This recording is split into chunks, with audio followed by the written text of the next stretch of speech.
Hmm.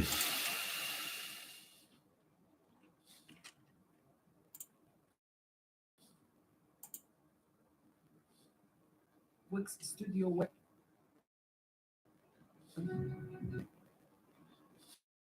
Even your grandma's homepage would blush. I attempt to survive the. I have a question for everybody that's watching.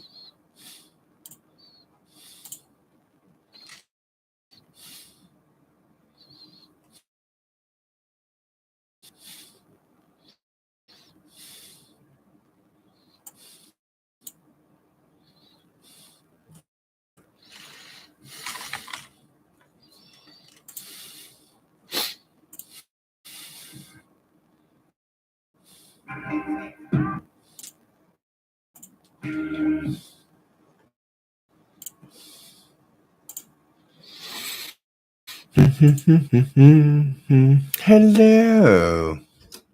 Welcome. I thought I'd go live just so you guys can pop in and chill out. I hope you can hear me and everything. So, hi Sheena. Hi Mad Dog. Hi Vicky. How's everyone doing? Yeah. Just give me, just let me know if you can hear me and everything's coming through okay. Unless I have to fucking restart this shit again. But yeah, I'm gonna go. This time you're on time. Good. Very good.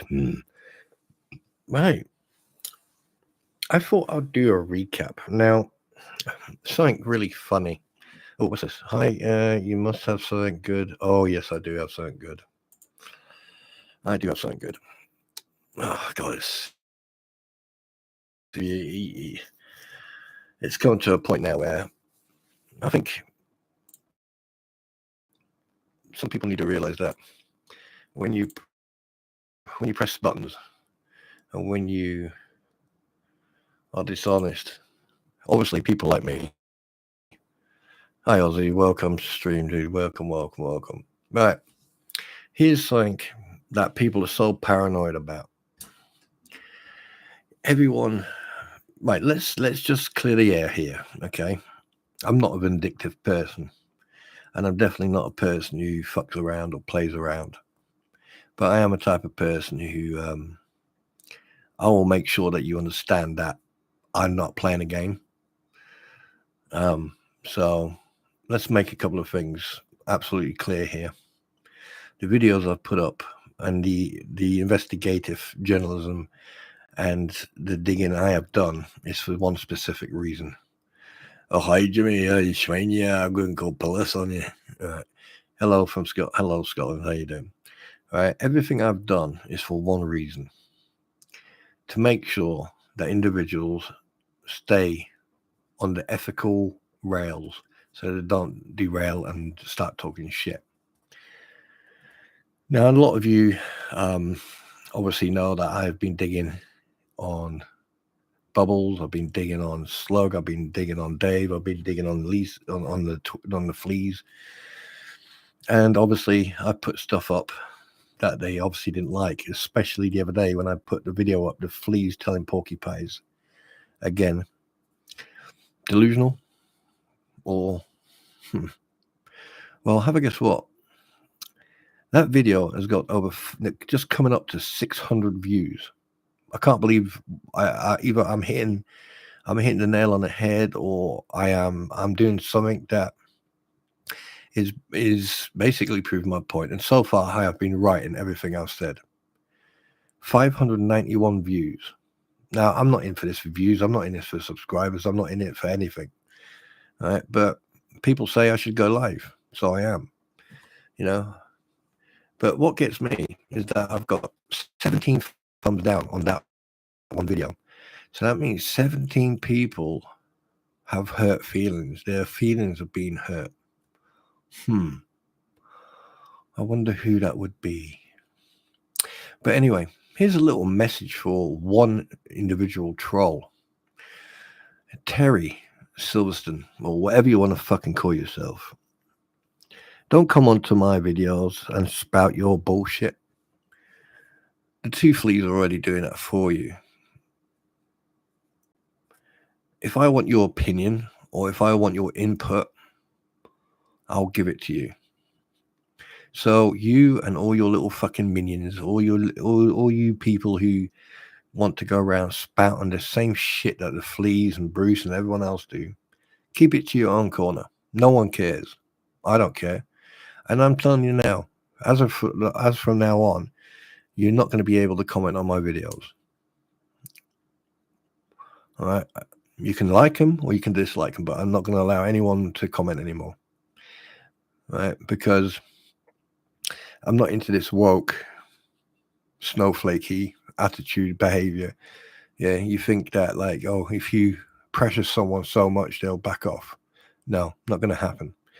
But anyway, here's the thing. I put a video up, and you guys will like this actually. I put a video up, okay? And it is it's a recording of the 24-hour TV show, 24 Hours.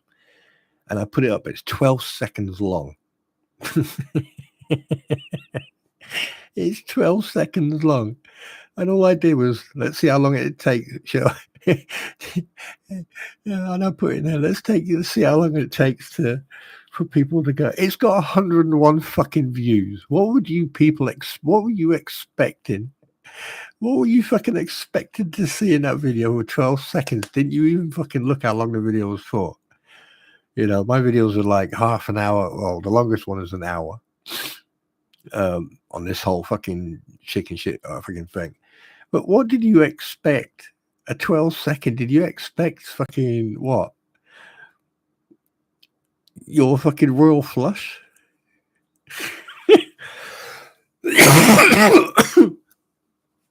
Oh shit, that's too fucking funny.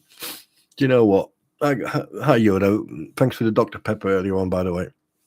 Tugs, the Umbrella Guys stream was fucking awesome. I was fucking crying. You know,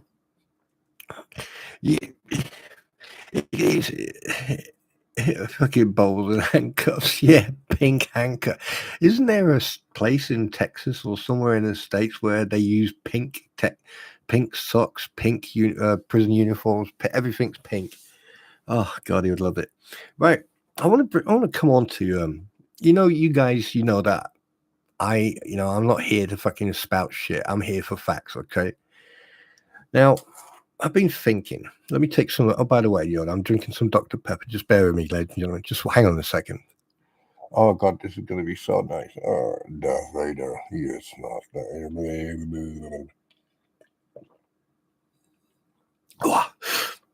Oh God, that's cold. We want some questions. Anyway, so I was thinking, about the shit that went down last night on Facebook with Bubbles. He was being somewhat very rude to some ladies and some females on there. So I thought, okay. And when I found out, I was informed about it. Hey, I had to calm Uncle Frank down. He saw more pictures of his place, his trains and damage to it. Oh, okay. That's not good. But anyway, let's not digress, Yoda. Let's stay on topic, stay on target. We'll come back to that in a bit, I promise. Anyway, so I was informed about his behavior and his conduct towards women. And this is just speculation. I mean, this is alleged. I'm not going to accuse him of being a womanizer or something else. I doubt very much he would be able to fucking do that anyway. But, so I went in there and I must have fucking pressed a button or a dozen. Because he went fucking off on one. And I mean, he went absolutely insane. And I think I did bring that up in my live earlier yesterday. But here's the thing. Right, we've got 13 people in here, and I would happily say that every single person in here is mature, an adult, willing to, take some criticism. Yes, give him a hug from us, Yoda, right? Right, give him a big hug. Anyway, so you got mature adults. You've got a lawyer who conducts it. I mean, like I'm still trying to figure out how I can describe what I think about him. Now, I've been asked on multiple occasions. It's Arizona, right? Okay, thank you, Yoda. I appreciate that. I've been asked on multiple occasions, why are you digging in on Bruce Matskin, Scott Stark, Sean Martin, all these people? And my response is because I believe there's a breach in integrity and ethics behavior. Hey, Factor, how you doing, bud? And I don't appreciate his conduct and the way he talks to people. And this was right at the get-go, right? But the more I watched, the more I interacted with him, and the more I did, the more digging I did, things started coming to the surface. And lo and behold, a few days ago, some emails were put out. I'm not sure by who. Don't really give a shit. But then I read those emails, and the way he spoke to that legal assistant. This is way before this video about the phone messages. And I thought, you absolute fucking arsehole. How can you talk to a female like that? You know, I mean, fucking hell, I've spoken to my sister like, you know, but how can you talk to a woman like that? And then in this fucking back and forth on Facebook, he's going on about he's got 2 kids. Yeah, good on him. Yeah, congratulations. You know, I hope they achieve a little bit better than you have. And he's married. Fine, not a problem. I'm not gonna fucking have a go at him like that. But everything comes to a fucking end at some point. Right? There's always going to be an ending to a story. And when you investigate, when you dig into stuff, sometimes you'll come across stuff that you can't mention, that you can't publicize, which you can ask Megan, you can ask the umbrella guy, you can ask anybody. There's a lot of stuff sometimes you can't put into public view. Okay? Because it can cause a lot of problems for both sides, legally and ethically. I'm a type of person, I go by ethics, and I definitely go by legal. And there's stuff I've come across which I wasn't going to talk about. And then the emails, then the answering machine that he put up 10 years ago. Now, here's what you need to ask yourself. 10 years ago, 2014, 2014, he puts a video up that he recorded in 1992. What does that tell you of this type of individual who would keep a recording that he probably recorded on his camera, you know, and keeps a recording of phone messages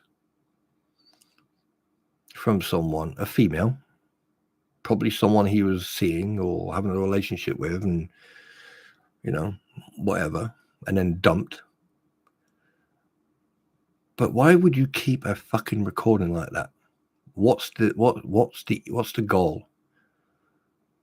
What are you trying to prove? That's the question you people need to ask. Why would someone who says they are a lawyer, or, you know, why would someone keep a video, a damning type of video like that? No, I don't think that, Tim. I don't think it's for, you know, to blackmail or anything. Exactly, Yoda. Exactly. But the thing, this is what I can't understand. Now, if you put Bruce Matskin into Google search, right, you will find a lot of crap. You'll find a lot of stuff on him. And the thing is, I've even gone further back, but that stuff's staying redacted. That stuff's staying private, because he hasn't done anything for me to, you know, he hasn't justified in that being put out. So I'm not going to do that. See, there's a difference between you and me, Bruce.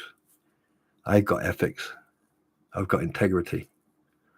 But the thing is, people you need to like, even people who don't like me or don't like people who, I mean, I'm on the fence. I support, but I don't support Jeremy. I don't. I'm no favors for anybody. But here's a question. Here's something you need to put to your own head. You need to put it in your head. Step out of the box. Look at the whole fucking situation that's going on. Even if you're fucking pro fucking Fleas or pro Bruce or whatever or not, it doesn't matter. And that goes for you as well, Dave. Yeah, MLB, Jabba the Hutt. Yeah, and you as well, Slug, Kevin. All right. Step outside that box and look at this picture from a distance and ask yourself, what is going on now? Is it deliberate or is it a habit? Yeah. Look at all this PR, giving it, oh, I want PR. Oh, it's all about me. It's all about me. He's gone on multiple different platforms. Right. He's gone on about his macaroni and cheese. Right. He's even admitted that he's still under investigation from the Connecticut Bar Association. And he stated publicly that he wants people to report him. That's been done. You said you wanted to be reported. You said you wanted people to fucking report you, and they have done that, or are in the process of doing that. I spent a very, very, very interesting day with, well, not today, but yesterday. I spent a very interesting day with a very good friend of mine who I served in Iraq with, who I've known for many, many years, and he works at the American Embassy. And by the way, the American Embassy coffee, come on, guys, you need to fucking work on that shit. That stuff is like tarmac. Anyway, so yeah, I think people need to start digging into the behavioral patterns of Mr. Matskin. And Bruce, if you don't like what I'm saying, tough shit. You're a public figure. Go figure that. And you want the outburst that you did at fucking 3 o'clock in the morning US time, you were either under the influence of alcohol or you just lost the fucking plot. Either way, you made yourself look like a complete dick the way you spoke to her. I don't know. Anyway, so let's move on, right? Because I don't want to talk about you too much because you're getting too much time anyway. Yeah. Now, there are a lot of females, a lot of women I've noticed who are emotionally involved in all this because they care about that child and they care about what's going on. And there's also a lot of guys as well. But one thing I will not tolerate is that when you attack women the way you do, yeah, I'm a type of person, I will give a male and a female exactly the same treatment. If you fucking come at me, you get the same treatment. There's no favoritism. Yeah. As simple as that. Now, let's change. Let's go to the documents. Yeah. Right. Where are the Fleas getting all these documents from? Because as far as I'm aware, all these documents cost a lot of money. If you want documents off the actual official websites, it does cost quite a bit of money. I mean, look at Megan Fox. Not that Megan Fox, the other Megan Fox. She paid $30 to get a redacted video of the court hearing. $30 of a 10-minute or a 15-minute or whatever. Okay, so if you're getting documents per page, that costs money. So there's a lot of money being paid. Now, you as a counsel, I don't know if you pay or not, but you as counsel, when you get that paperwork, didn't you make Sarah Michelle or Sarah Donato Austin or Sharon Wolf Austin, didn't you make her your legal assistant at one point? What's happened to her? Why is she suddenly taking a step back? Why is she suddenly no longer involved? Why doesn't she want to be involved? Why has she started her own Facebook group, YouTube? Why is she suddenly out of the picture? The way you were behaving with each other, the flirtative looks, the smiles. Yeah.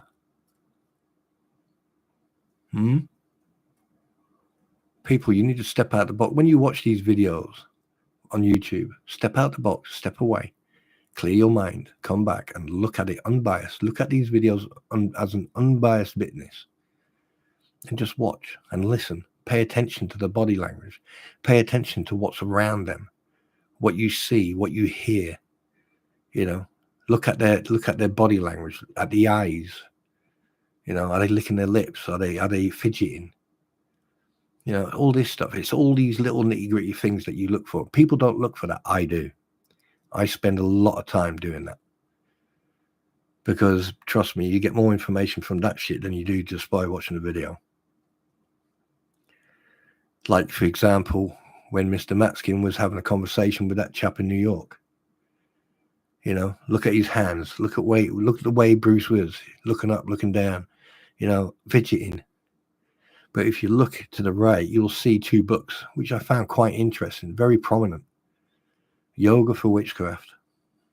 The way he dresses, the picture. Have you noticed that most of them at one point all had top hats?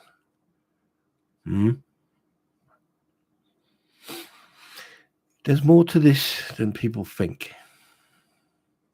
Why, all these people he contacted, he's basically throwing Larry Furman, the DOI guy under I can't remember his surname, the DOI guy under the bus, saying that, it was him. He was the one who pointed this and pointed that. You see, Larry is a very clever young man. Yeah, very clever, very fucking funny actually. But he's also very clever. And when he sees something stacked that high coming towards him, of course he's going to take a step back. There's a lot that I'm still catching up on that I haven't seen yet. So be aware, Bruce. If I'm going to be doing some research, and I'm going to be following you all the way from March.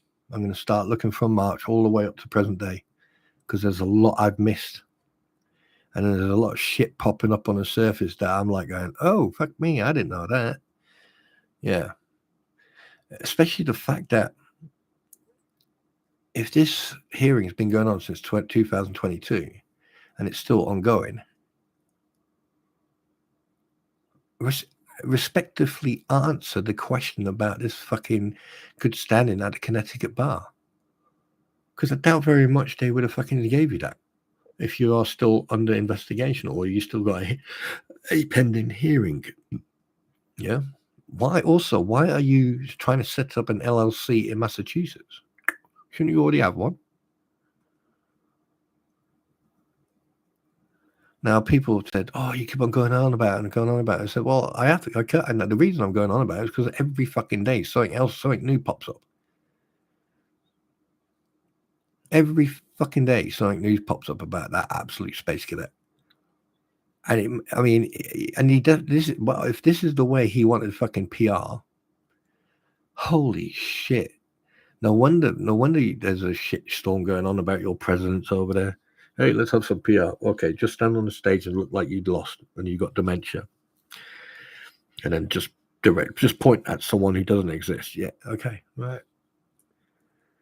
And then you've got and then you turn around and said that you've made Sarah a fucking legal support, and then the apparent journalist.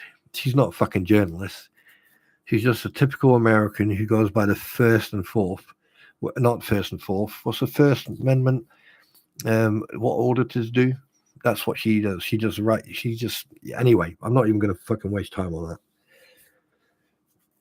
And now you've got the fleas. You've used their platform for weeks and weeks and weeks, and you sit there and you fuck up. And then I get under your skin and start pressing buttons, and then you fucked up even more. I mean, I'm surprised that there's not a criminal investigation against you and Lynette in regards to that GoFundMe. I still can't. And then there was a fucking mistake. Then someone made a mistake, and I don't think you're actually aware of this. Even though you wrote it, I don't think you're aware of it. I'll see if I can find a screenshot and I'll post it. But someone mentioned about the one of the GoFundMe's. One of the GoFundMe's was taken down, and the funds were returned to the people who donated. I wonder why. If I can remember correctly, didn't you say I told her to close it down? And wasn't not your name on it? It wasn't Lynette's name on it. Let me think. Whose name was on that? Anyone? I've got to guess whose name it was on that GoFundMe. Anybody? Anyone want to guess?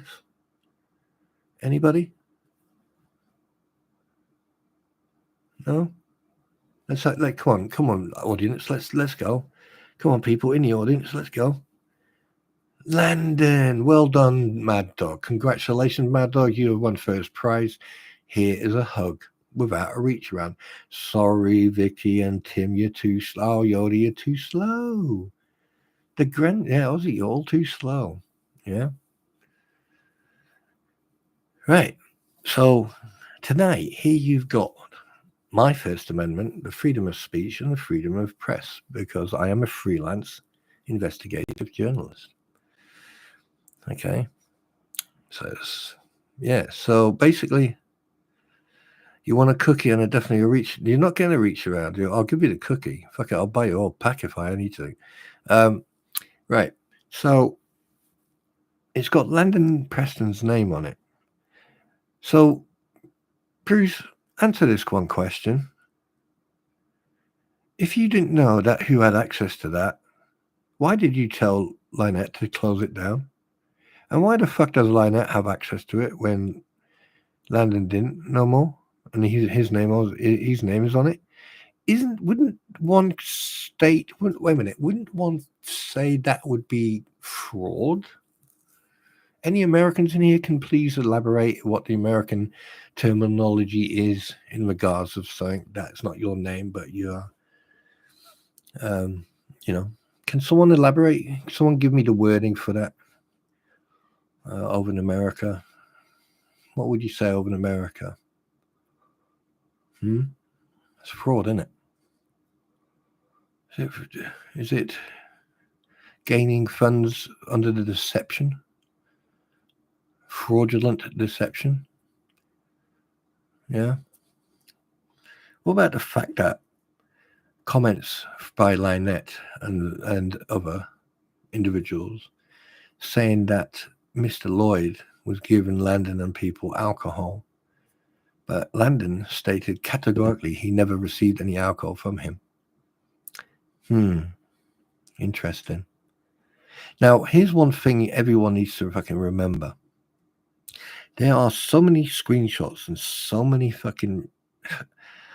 How can I put this? Even I'm a bit taken back by this. I've seen a lot. I've seen a lot. I have seen so many screenshots by individuals that apparently are innocent, that apparently are angels and have done nothing wrong. And I'm absolutely fucking gobsmacked that you, Bruce, don't even fucking know about it. And if you do, you're just as fucking stupid as they are. You're a lawyer. You're probably America's worst fucking lawyer. If they had a program, a documentary program of the worst lawyers in America, you'd be the top one. And then it would be Stark. And then it'll be the rest of the fucking idiots who think they're so good, who think they're that Judge Dredd. You're nothing. And I challenge your ability to practice law. Because, I mean, fucking hell, Jeremy's not a lawyer and he knows the law better than you. Hell, fucking half the people I've seen post in the fucking Facebook groups and everywhere else are better lawyers than you.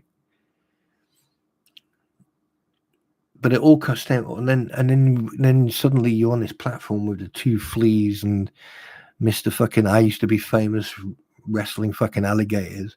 By the way, where is Snowball? On the run, fugitive from the law. Snowball, The film documentary coming to you in 2025. Will he survive until then? Snowball the movie. Yeah, I got 2 emails from that lunatic. Why are you getting emails from him? Don't give that fucking idiot any information whatsoever. Anyway, where was I? All right, so they're sitting on there. Now, here's one thing I've noticed. Those two think they are fucking paralegals, or they think, what's that program that used to be on TV about that guy who had a photographic memory? The Suits. The Suits. Now, they were lawyers. That I used to enjoy it. I learned most of my law by them. That's why I passed my bar in the law, you know. But here's something. Here's the biggest issue, Bruce. You give these people, you know, you use their platform. So in favor, you gave them a little bit of information. So you got these fucking idiots sitting there going, "Oh, the blind side and the royal flush." Well, here come my 4 of a kind. You have gave personal, private documentation, court documentation, and also photocopies or screenshots or pictures of evidence and exhibits that are going to be used in court for your defense, for your argument. And you gave them to people who are not qualified legal associates or have any legal training whatsoever. The only legal training they've got is what they Google. And you are giving them this information and these documents for them to put on their how can I put this? To put on their platform. Now, I don't know if YouTube allows that, but obviously, you know, they don't. Well, they do and don't. Then they go and dox every single fucking person who you have sued or are trying to sue.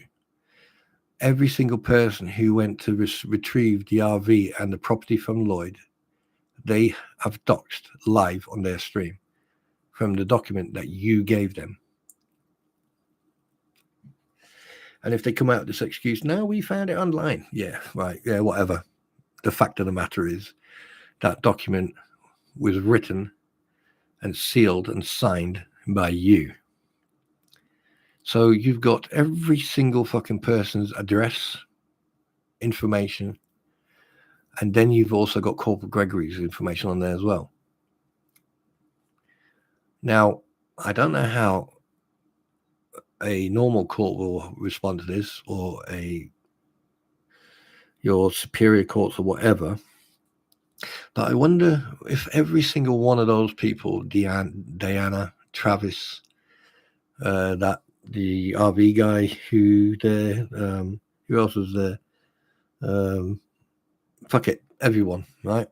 If every single one of them gets an independent lawyer who are probably just like even if they go and get someone who just passed their bar that day is going to be fucking way better than you. Every single one of them get a lawyer, and then you turn up in court and you've got 12 people fucking sitting there, including the police, including Corporal Gregory, his legal representative, and his union representative. If they have a union in a sheriff's department, I'm not sure if they do or not.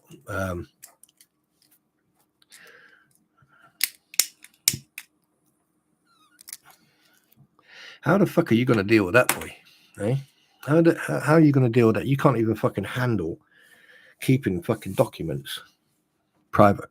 You have on every single step, you have put everything you do out in the public eye because you want that PR, and that's your undoing. Let me ask people in this chat right now. There's 21 of you. 21 people. Some of you I know. Yeah, some of you well, actually most of you I know. I want you now, okay, one at a time. I want you now to tell me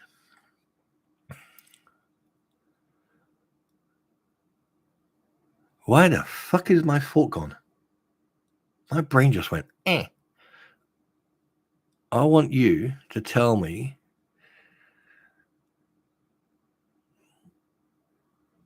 is Bruce deliberately trying to fucking get trying to get PR and trying to get clout by doing what he's doing and ignores all the ethical, all the fucking model rules of professional conduct and everything else to get fame and uses people who have had fame in the past but no longer? Okay.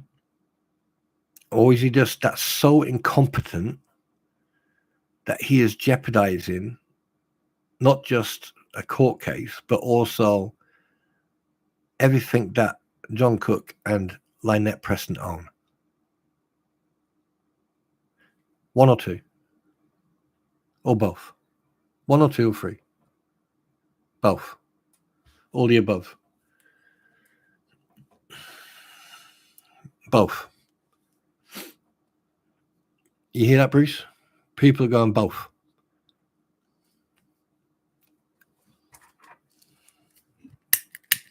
But here's the worst part, though.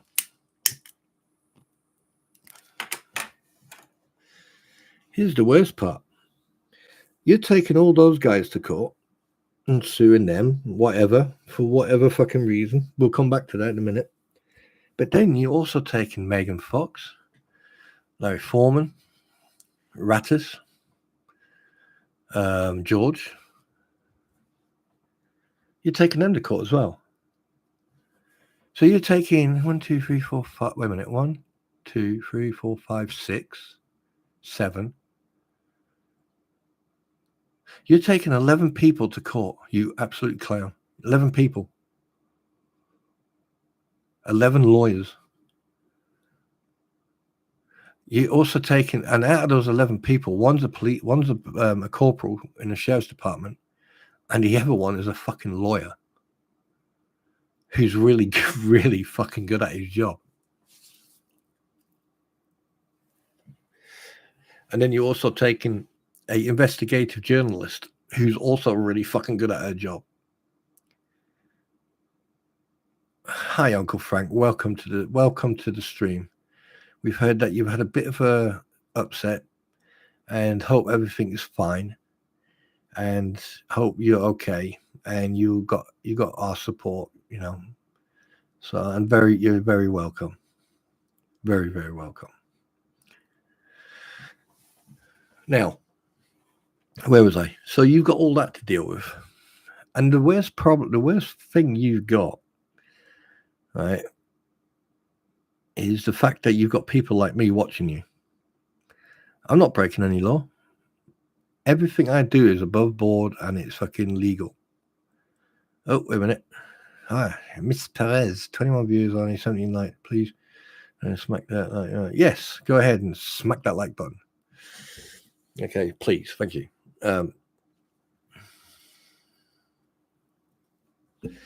My voice is smooth to you. I lost my home, and I am so sorry to hear that, Uncle Frank. I am really, really sorry to hear that.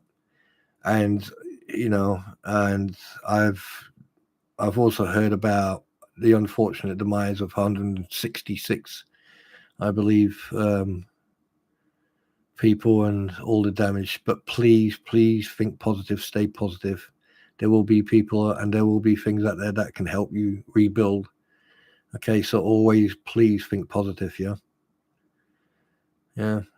There's an old friend said to me, sometimes God will throw some hurdles in front of you just to make sure that you're paying attention. So you'll be safe, you'll be okay, and you're amongst friends here.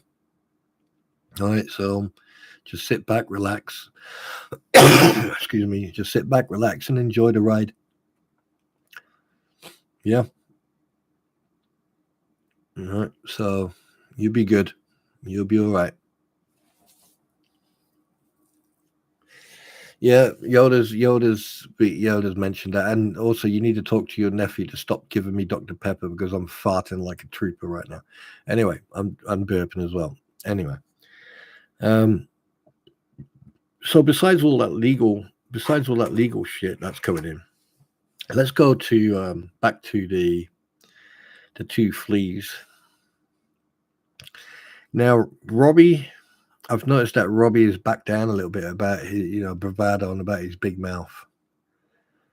But Lisa and Tori, let me ask you a question.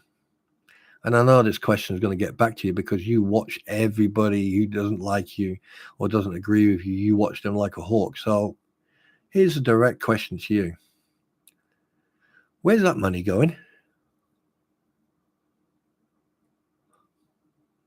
Why is it going directly to you? Why isn't there a independent fundraiser involved in this? Why is the money or any financial monetary asset that's being given in to support Lynette Preston and John Cook, why is it not going to that fundraiser? Why is it going to you directly? And also, where are the receipts of any incoming monetary support?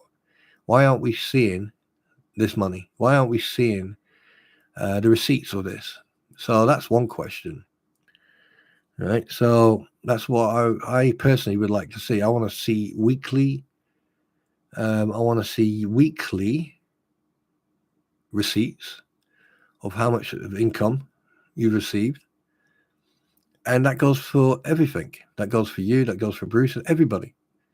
All right. Any funding that's being put in to these fence panels and everything else, we want to see receipts. And also something else, if someone, a company or an individual who's offering to put this stuff up, put the panels up and everything, all right, we want to see a statement to that effect. Because you're not trusted. And there's multiple reasons why you're not trusted. Yes, people will support you. People will, give you memberships and stuff like that. Fine. Yeah, that's fine. You've got over 3,000. You can monetize your videos now. But here's the thing. You're going on, you want Venmo, you want PayPal and all that stuff. But where's the fundraiser? Where's that individual, that independent body that is making sure that the funds that are going towards what you are stating are going towards that? Because I find it quite interesting that you've got your own personal Amazon wish list. How is a 5-year-old going to get on a tricycle and ride around in that property? Think about it, people. Step outside that box. Look into this. So you need to start proving.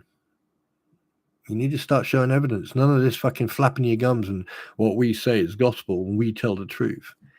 Yeah, really. If you told the truth, right, we would already be we'd already have a base on the moon and we'd be tap dancing on Mars. That's how fucking much I trust you.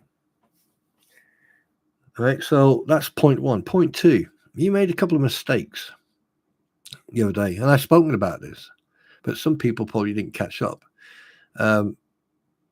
You said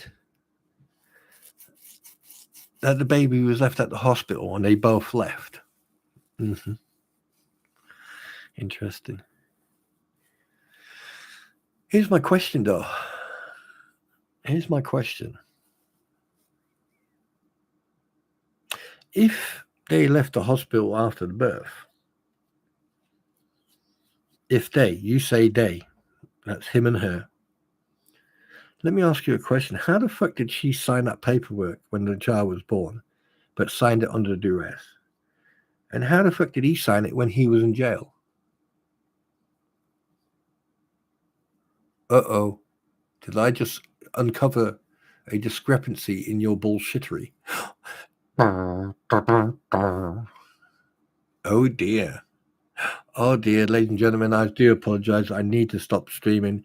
I need to get off the internet and I need to go and get a life because I've just outsmarted the smart. That sounded quite fucking good, actually. I outsmarted the smart. It's funny as fuck, actually. Outsmarted the smart. How the fuck can you call the two fleas smart? Am I on drugs or something? Am I drinking? What's in that Dr. Yoda? What have you put in that Dr. Pepper? Uncle Frank just gave me Dr. Pepper. I don't know what we put in it. Please, can you ask him? Because I'm drinking Dr. Pepper. Anyway, so yeah. And not just that, but you said 3 times. And then suddenly a notary fucking signed the paperwork. So either you're lying or Lynette is. Because you've just thrown Lynette under the fucking bus by that comment you made in your live stream. So Lynette's lying. And also Bruce, because obviously he apparently interviewed the woman who on a video who dealt with that paperwork, who also found a discrepancy in that, by the way. And Bruce soon fucking moved on from that. Okay. Or you're lying. Yeah. See that's the problem. You see, I'm sitting here at fucking 4:45 in the morning, fully awake, wanting to fucking really dig it. And if you seriously think that I don't have shit on you, oh, and the thing is, just for those fucking idiots who want to try anything, it's on everything I've got is on an external hard drive. Nothing's on my computer, so you're not going to find anything. Just so you know, I'm not that fucking stupid. I didn't fall off a banana boat yesterday and go, hey, I know where I am now. Okay. Anyway, digress. So, yeah, you need to fucking do like a bit of control damage on that one. Yeah, because you'd really fucked up. And the thing is, you said it live. And then you also even show the documents on your stream. Now, here's another one. One of the documents had something covered at the top, which obviously there's names and everything there. But what you don't realize, there is actually a screenshot on a picture of that document without Lynette covering the top of it. You do know that, don't you? And that's where the mother of that child actually wrote what she stated, signing this under duress. So, yes, you got a little bit of fucking damage control going on there. All right. So, Bruce, a little bit of advice. I think you need to get them two away from your legal battle that you're going on right now, because what they're doing, they're just making it worse and worse and worse. And here's another thing. Just hypothetically speaking, 1 second, let me just take some coffee here. Please hold.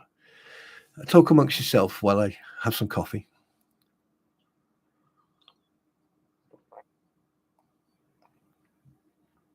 Oh, God, yeah, that was nice. Here's the thing. Now, every single person in here, if they thought I was full of shit and they thought I was talking shit, now, there's probably out of everyone, and I don't mean any offense to anybody here, out of everyone I've met, there are 3 people I trust. 3 people I trust. And in those 3 people, and this means no disrespect to anybody. If I talk to you, that means I trust you. But there are 3 people who I fucking trust. One of them I trust with my life, because he feels the same way. Now, I trust Mike with my life. All right. And the reason I trust Mike with my life is because, one, he's a veteran. There are also other people who I trust with my life. Eric, veteran. Squib, veteran. A veteran. Angry veteran. You see in the pattern here? You see the pattern?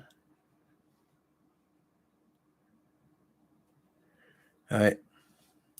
And the thing is, you fucked with a veteran. You fucked with a porthole that is there to support and help veterans. You fucked with that. You were dragging it through the shit. And this is not a threat. This is not anger. This is just me pointing something out to you. There's more veterans than there are you. And veterans are very determined and resolved. And if you attack them, maybe physically, verbally, or both, they will protect themselves. And they will start digging in. And they'll start digging trench holes. And they'll start fucking, setting up an OP. But also what you have to remember, there's a lot of veterans who served in the intelligence forces, people who know how to fucking use computers, right? Who can type in one command and suddenly there's 16 pages of the history of someone. It's called Google. I'm only playing with you. It's called Google, but I just wanted to make it sound good. But the thing is, what you have to understand is, right now there's one veteran I know who's a veteran in my stream right now, and he just gave me a thumbs up. Now, if I said to him, someone is attacking a charity for veterans, what do you think his response would be? Let's try it. Let's try. Hey, veteran, what would your response be if there was a charity that supports veterans and it was being attacked? What's your response?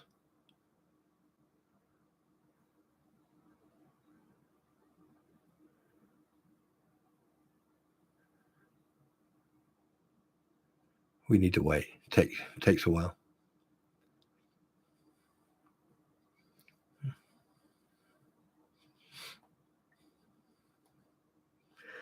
There you go.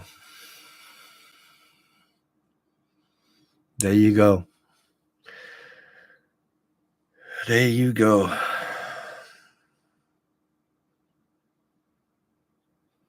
There you go. Get good reference, fire for effect, repeat. All right, so if you're gonna fucking challenge veterans, or you're gonna fucking disrespect veterans, don't forget America have a lot of fucking pride and support for the veterans. So be careful what you say, because we look after each other. And this is not a threat or anything else. This is the fact that you've picked on 2 veterans, and one veteran has already outed 3 of you, and another one has outed 2 of you. So, and that's just by sitting there and the way I'm talking right now. We don't mean any harm to anybody. But you come at us, we'll put the truth out there, the facts. All right, which then brings me now to another person. I heard on the grapevine that Kevin H, aka Slug Entertainment, is back in the fucking firing line. And that he's back going, oh, if I get swatted, and if I get swatted, and then it was Veteran Nation. You do know that if the police turn up on your property or they knock on your door, you know that they could be asking for information about something that happened. They could be doing a welfare check. They could be there to arrest you, Now, if you got SWAT kicking your door down and dragging you through the shit all the way down the stairs with handcuffs on you, all right, that means you've done something bad. That means you got arrested. Now, the thing is, Slug, you went into a park. It took me 8 hours. It took me 8 hours just by watching your video to know what park you were in. Can you just imagine if the authorities did that? All right. Now, everything I've got, and yes, I did some digging on you, Hammer Convoy. I've gone back in the history and I've got a lot of stuff on you. And the reason I haven't put it out there is because I was asked not to. All right. For legal reasons, which one day you're going to find out, or at some point you're going to find out, but for legal reasons. And I respect that because I was requested not to, so I respect that. And the same thing with you, Dave. All right, Super Dave, Milltown Boy, or whatever you want to call yourself, fucking Jabba the Hutt. Like, the thing is with you, though, it's different. You see, you've got intelligence. You're actually, I would say that out of all these fucking idiots who think they're journalists, I think you could, if you'd if you would not jump on this fucking coattail bandwagon like everyone else, I think you could do really, really fucking well, actually. Thank you very much for your service, Uncle Frank. Yeah, and I think Dave, you need to learn to distance yourself from shit like this, even though like, it'll get you views and shit. Because for every single person I've mentioned so far, it's all about views. It's all about views.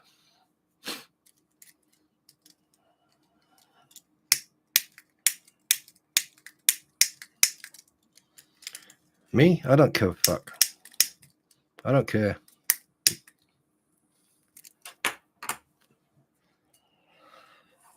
But you know, obviously I must be, I don't know. I mean, like I've got 26 people here.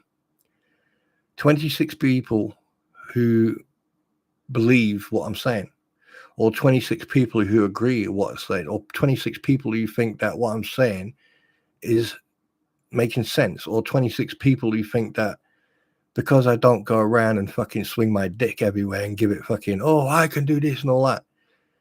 Right? Or 26 people who think exactly the same I do, but they don't want to fucking say it, so they let me say it. Or 26 people who are human fucking bit, or 27 now. Thank you very much for fucking that up. 27 people who are human beings, and they've all got what the same thing in mind: the safety and the welfare of that 5-year-old child. Yeah, did you hear that fucking lighter factor? Fucking, oh shit, I got to do it again. You know, it's fucking, yeah. Well, that's embarrassing. You fucking hear my light going click, click, click, click, and it doesn't fucking work. Jesus Christ, I need to start smoking a fucking pipe. Oh dear, Mr. Oh dear, aim, you know. Dr. Watson, yes. Right. Here's a little bit of advice for you, Steve. Steve? When did I get Steve? Oh yes, Steve, yes. Oh, shit. I just gave away something I was investigating. Fuck. Yes, there's someone called Steve, and yes, he's part of this, and yes, that was going to be my fucking, oh, fuck. Oh, well, you see how I did that? You see how easy that was? Dropping a fucking Easter egg deliberately. Anyway, Dave, let's talk. Right? You say you want to have a civil conversation? Well, it's not going to happen because I don't trust you. It's never going to happen. Same thing with anyone else. Like I said, there's only three other people I talk to. Well, there's a couple of others, but that's by and by. But Dave, you need to choose. Are you going to become exactly like the rest of them? Scum? Pun life? Or do you want to start gaining respect and accept the fact that you should not be dealing with negativity? You should be dealing with positivity. You've got it. You've got it. You just have to fucking find it. Because to be honest with you, mate, there's stuff I've watched that you've done was absolutely fantastic. Absolutely fantastic. You've got a good platform. You've got some really supportive fucking subscribers, and you can really, really progress. But you just jump on the fucking coattail of bullshit that's going on, and it just drags you back down into that little fucking gutter that, you know. And I'm saying this as a human being to another human being. This is not me attacking you, David. This is not me attacking you, mate. This is me pointing out to you that you have the potential to be a fucking excellent creator. But you seem to shoot yourself in the foot every fucking time. So I'm putting it out there in a gesture of goodwill. Super Dave, I can't remember that, right? MLB, stick to a different fucking line. Don't go down this route. Because at the end of the day, if it's views and shit like that you want, then do something constructive, positive, but don't involve yourself in shit that's going to come back to bite you in the ass. Because it will bite you in the ass. Because you'll lose credibility, you'll lose that fandom, you know, and it'll take. And look at fucking Slug. 2015. 9 years he's had that account, and look where he is. And the only way he gets fucking views and he gets fucking subscribers is when there's fucking toxicity and drama. You know, at the end of the day, he's a fucking furry or a femboy or whatever.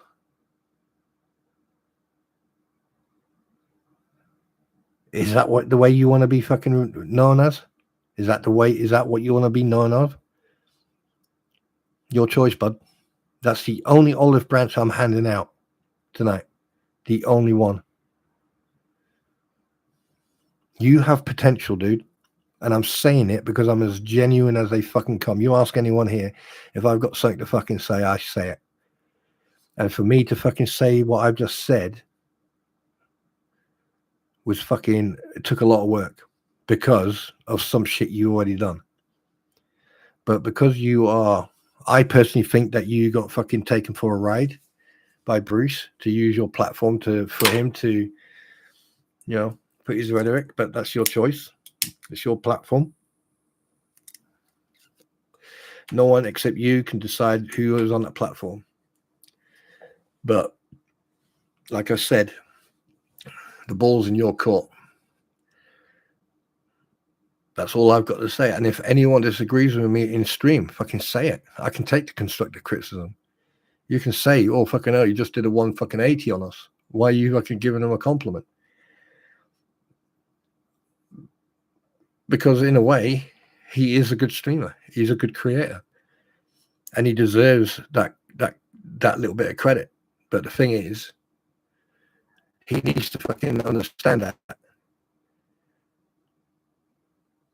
He's on that fucking board. He's on that razor blade. If he slips off to the left, he's going to, like everyone else. He slips off to the right, he will progress and become a really fucking good and a good creator.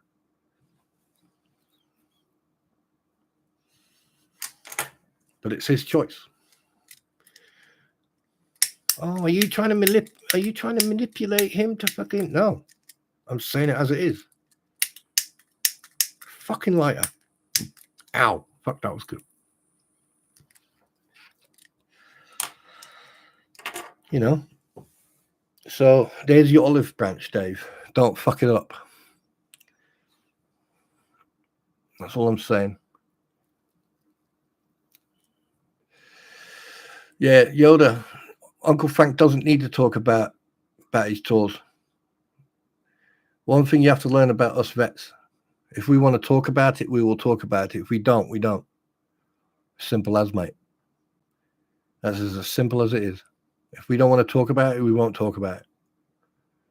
Because there's some things you don't want to talk about. And if we do talk about it, we talk to our brothers and sisters who were there or who have the experience. Because they're the only ones who will actually understand. But the fact that you love and respect your Uncle Frank and that you support him, that is kudos, man. You're good. You're good people. You're good people. Right. Have a guess what? It's been 1 hour. We're now coming up to the Q&A time.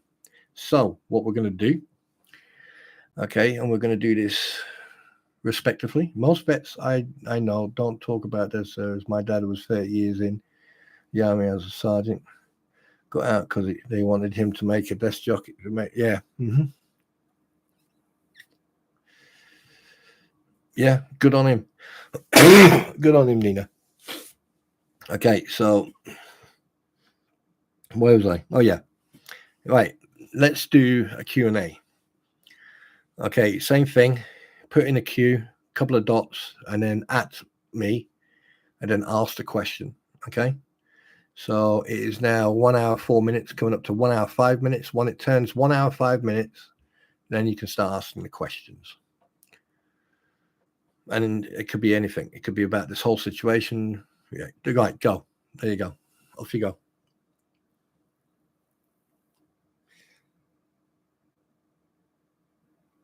Oh.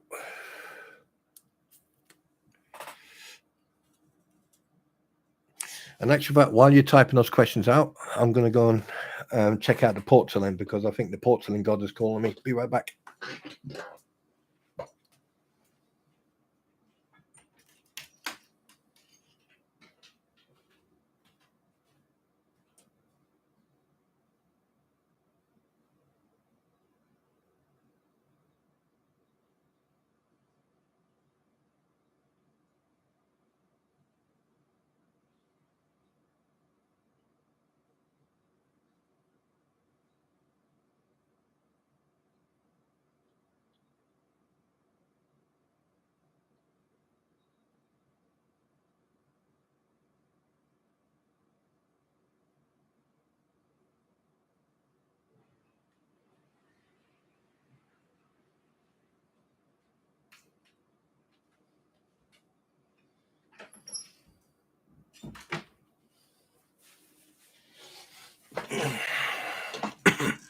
Question: Can I share the fundraise link, Uncle Frank? That squib helping out share. Yeah, go ahead. Put the link in. Put the link in. I don't mind. Heather, can you help him out? At Spawn Trooper, do you have family? Yes, I do.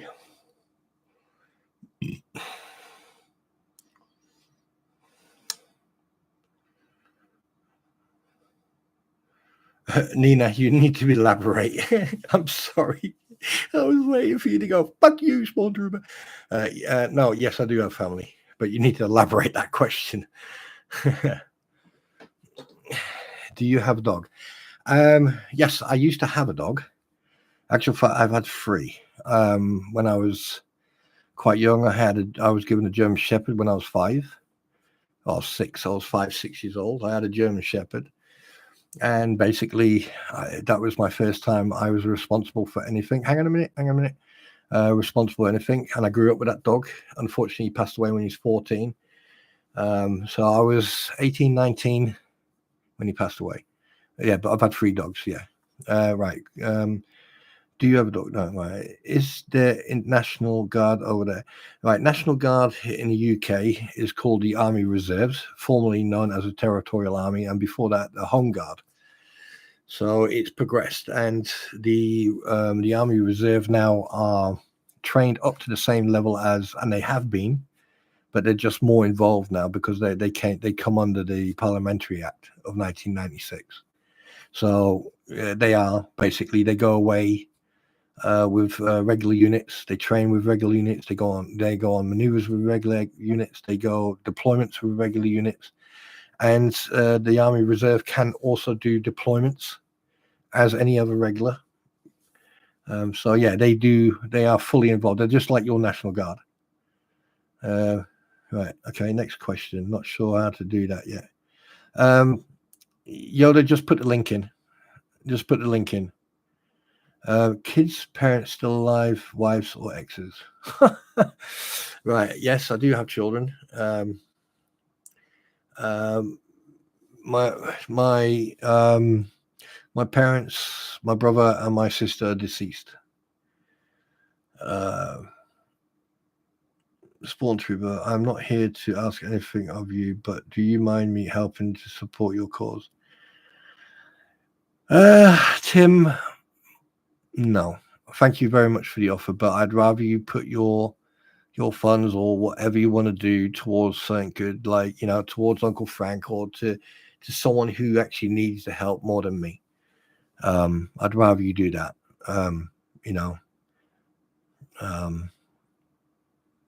No, I don't see the link. How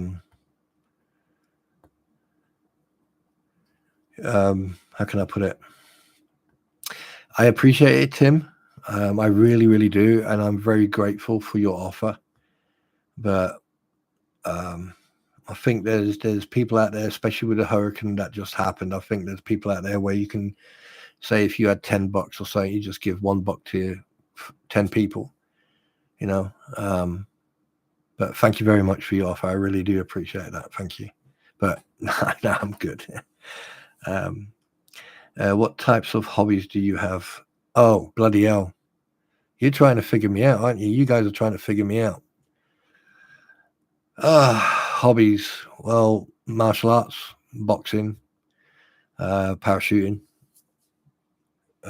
driving. I'm an advanced driver, motorbikes, gaming. I fucking love gaming. It's probably one of the best things you can do to decompress, get away from the stresses, relax, let out frustration and that. And that's why I'm always sort of the way I am. And also meeting other people. One of my main hobbies is actually talking to people and meeting people. And I'm not going to hide the fact that I'm actually in the moment, I'm training to become a counselor. So I can then help other veterans, take the first steps to getting that support and that help. And not just veterans, but anybody. Right. Okay. Have you made it across to the pond? Yes, I have. Multiple times. I've been to Canada. I've been to America. I've been to Norfolk, Virginia. So yes, I have. Yeah. Well, the thing is, the older you get, the harder it gets to jump out of perfectly flying planes. So yeah, but it is fun. The adrenaline rush is fucking awesome.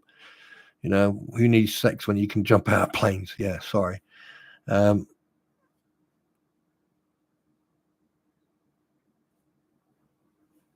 It's on a Squid community page. Yeah, Heather, can you go and check that? See if it's there, and if you can't find it, I'll have a look later. But Yoda, here's what you can do. If you go onto my community page, you'll see a post there.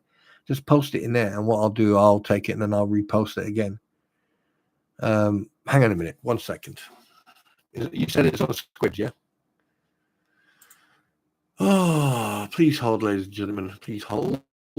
Important things with Squib's there on the community page. Hurricane is it the one where it says, for those thinking to support my channel after a hurricane, I love it, but time of lose sending me super chat. Please consider helping a fellow veteran. Is that the one? Is that the one, Yoda?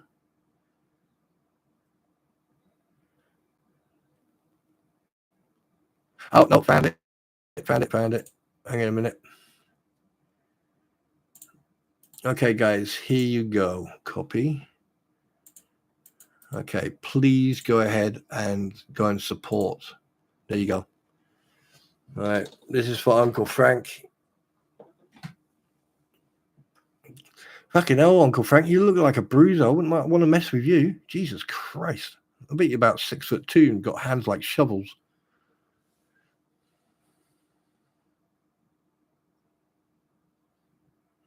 Is it? No, it's not. It's Uncle Frank.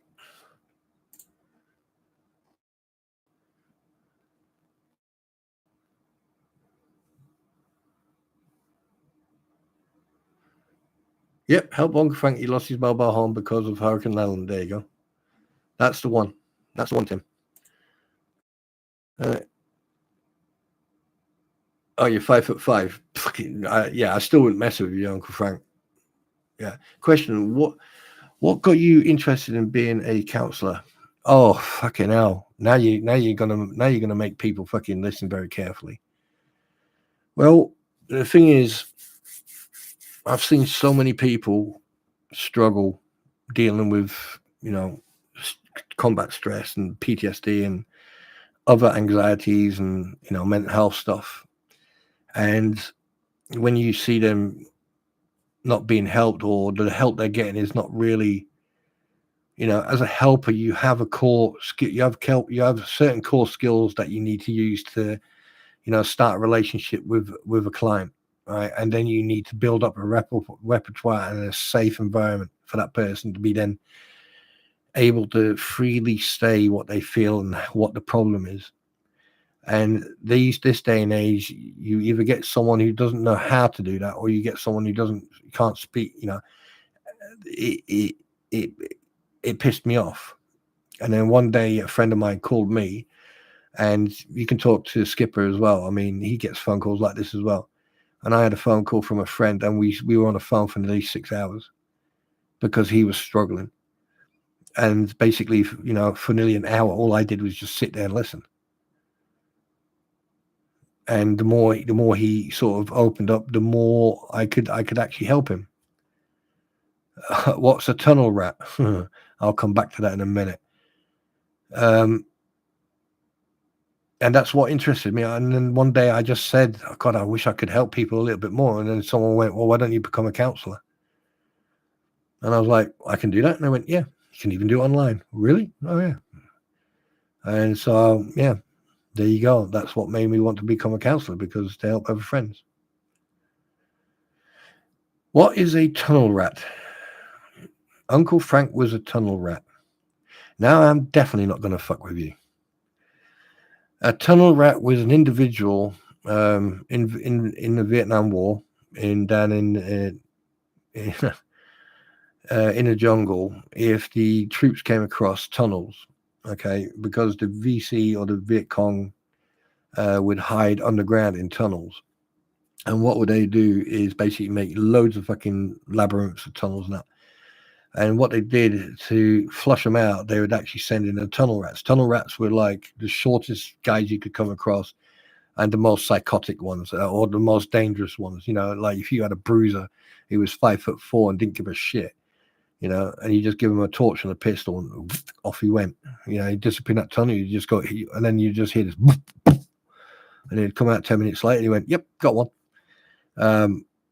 War is unfortunate, but tunnel rats, yeah, they had their own specialized unit, and some of the guys over in Vietnam actually sort of saw them as special forces, because they were specially trained in going into tunnels. And yeah, and yes, there are documentaries on YouTube, and you can find them about tunnel rats. So yeah, my respect to you, Uncle Frank. And the survival rate for tunnel rats was not that high. So for you to survive that, it just shows how fucking professional and how good you were at your job. So well done. Yeah. Any more questions?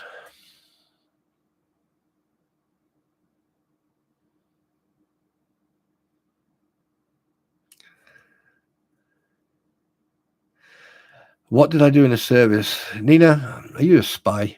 There's all this information going to Bruce.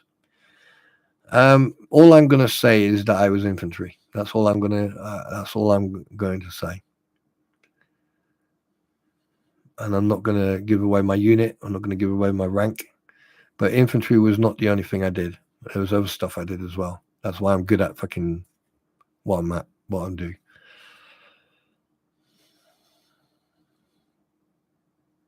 Or what the Americans call mobile infantry. So both infantry, mobile infantry. We used IFEs, or what they call APCs, armored personnel carriers, or infantry fighting vehicles.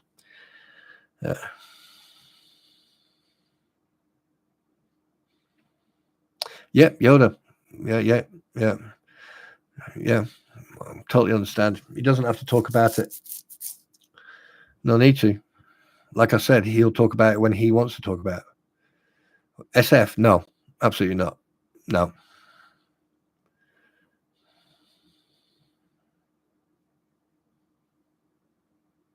Oh, you're welcome, officer.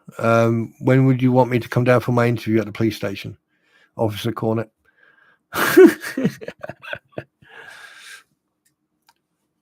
I'm joking.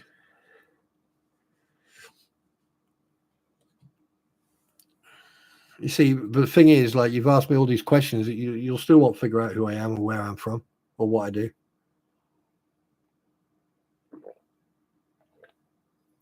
But they are, oh God, that coffee's nice when it's cold. Oh my God, have you ever drank cold coffee? Oh shit, that tastes good.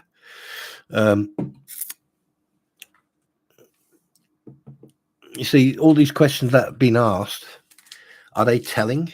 Do they give me away? No, they don't. Nothing will ever give me away, unless I get on a plane and then suddenly someone will get a tap on a door And they'll open the door and they'll see a big bruiser with a fucking British accent going, put kettle on. But yeah. But Nina, thank you very much for asking questions.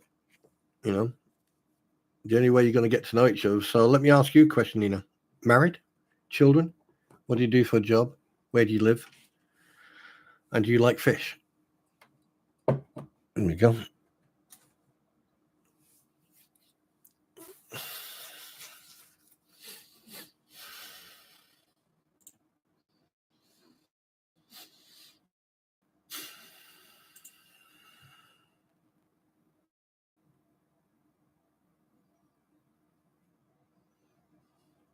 Yeah, the VA, I've been hearing fucking horror stories. Yeah.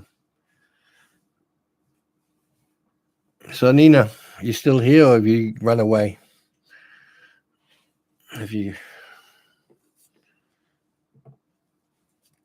Well, you know what I find, actual fact, you know, wait a minute, this is so true. My husband was, so it's the same, yeah. What was I going to say?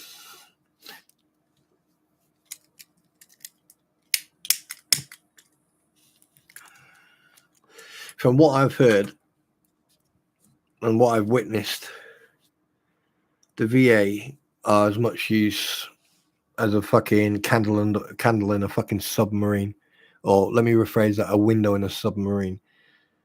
They, you know, they get all that money to look after veterans, and then they're so fucking snowflakey in that they treat people like shit.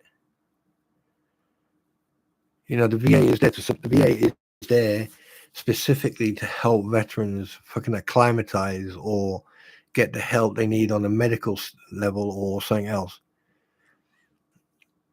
That's wrong. And considering that fucking soldiers pay into a fund, so when they do retire or when they do leave the force, that they got that support. And then the shit I've heard, it's wrong. And it's not no better over here either. No, it's okay. Tree cut estimate. Where the fuck do you live? Are you in Australia or something?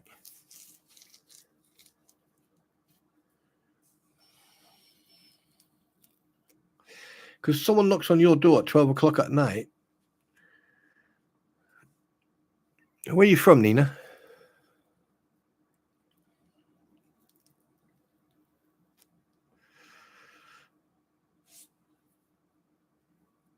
It's so quiet. It's a shame that people can't fucking go press a button, go ding dong. Hang on a sec, I'm just fucking doing something.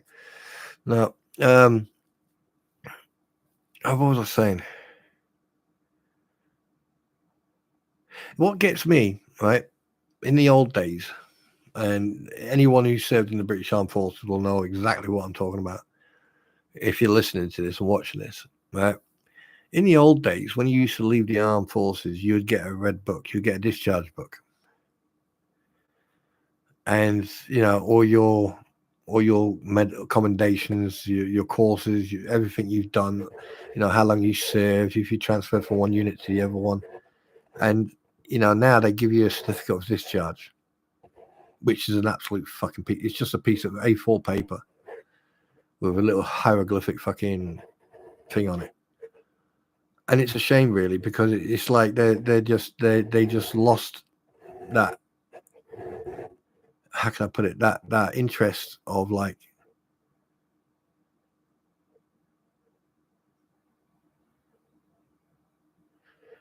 married 42 years, fucking hell, well done. Got one girl, 27, one girl, retired October 2020. Where are you from, Nina? Are you from the States or Australia or New Zealand or Canada, or where are you?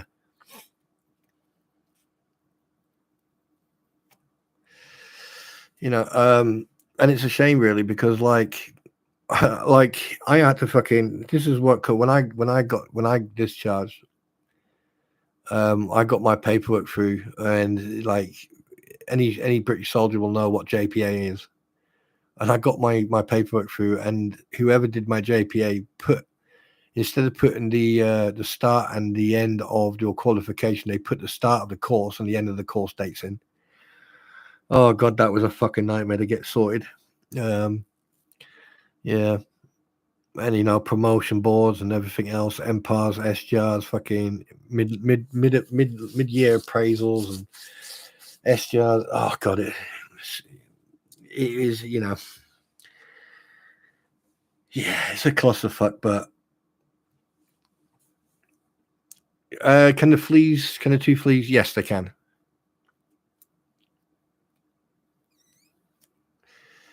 Because the thing is, after this case, because of what they've been saying and what they're doing, because what they did, like when they're going on about this blindsided and the royal flush and shit like that, it's called intimidation.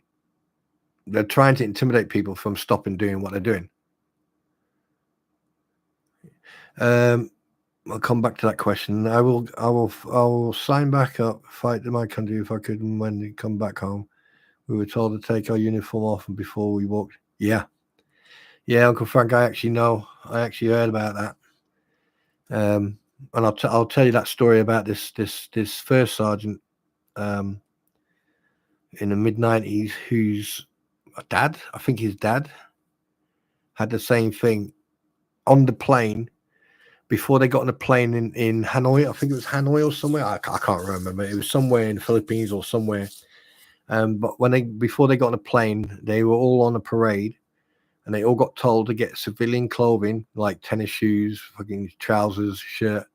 And they got told, when you get on a plane, take your uniform off, put your civilian clothing on, or just before you landed, you get changed and put your shit in a bag, and then you walked off. So when you walked out the airport, hi Max, how you doing, buddy? When you walked out the airport, you weren't getting attacked by fucking hippies and anti-war demonstrations and stuff like that. Yeah, I've read and watched documentaries and shit like that about that. Good. Going back to that other question, can the two fleas face any legal crap? Yes, they can.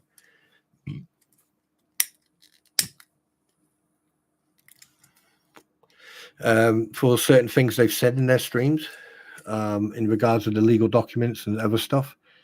Also, if it's true what I've heard in regards of cash cards and stuff like that, there's quite a bit, but obviously you'd have to sit there, go through every single their recordings to check it, and it has to be someone who's legal. Right. So you're a pads brat, what we call a pads brat then, there. Someone who's born into the military, and basically their family would live in a pad, which is army accommodation. It's like an estate, and that's where you come. That's where you get the name pads brat from. Thanks for the chatter. 12:30 Thursday. Need beauty sleep. Come on, Linda. You don't need beauty sleep. You're already beautiful. You're beautiful. There you go. Remember that you're beautiful. Remember, when you lay down, before you close your eyes and cover up and snuggle up to your loved one or your pillow, remember, you are beautiful on the inside as well as on the outside. Good night, Linda.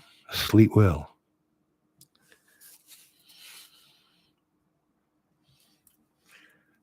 And I mean, go to sleep. I hope I haven't sort of woke you back up again. And one thing I do want to say to all of you, I really, really do appreciate your support. And I thank you for coming here and interacting with me.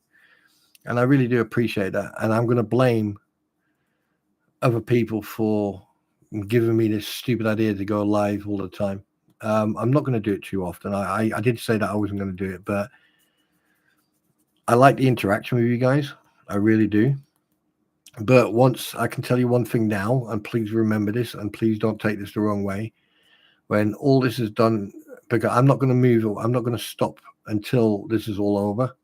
Once this is all over, then I'm going to revert back to the way I am. I'm going to go back to playing games. I'm going to be putting videos up. And if you guys want to interact with me, just, in the community, make it, I'll put a post up and we'll have conversations and that, and if I put a video up and you put comments on it, I'll come and, and if you want me to go live once a week or once a month or something like that, I will go live. Yeah, Blame Rattus, there you go. I'll go live and I'll go live for a few hours so we can all interact, have a chat, get updates, see how Uncle Frank's doing, and like any normal community would do, like a normal community would do. Yeah, that's the important part for me. So basically, guys, just one more thing. Please go and support Uncle Frank. Go and send him your love. And Tim, you remember that offer you gave me? I'd rather you put it to good cause and, go and help Uncle Frank out. He needs it more than I do. No bedtime stories. What story would you like, Amago? What type of story would you like?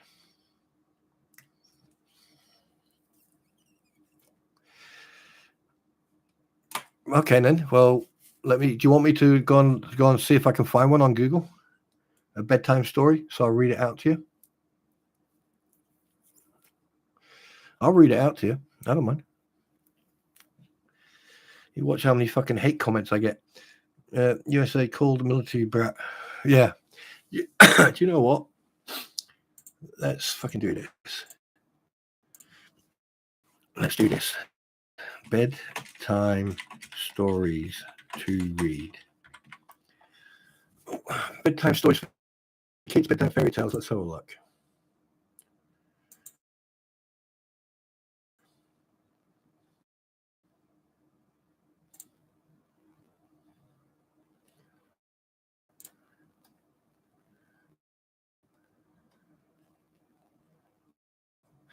Oh God, I gotta find freaking.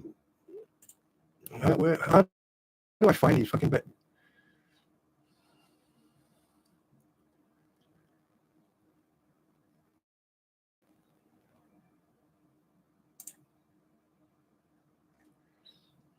bedtime stories?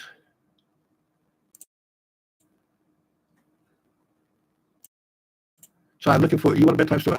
I'll fucking read one. I don't care. All right. All right. Okay. Well,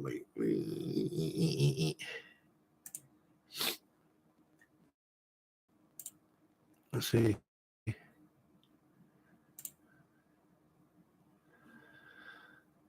Oh, let's see.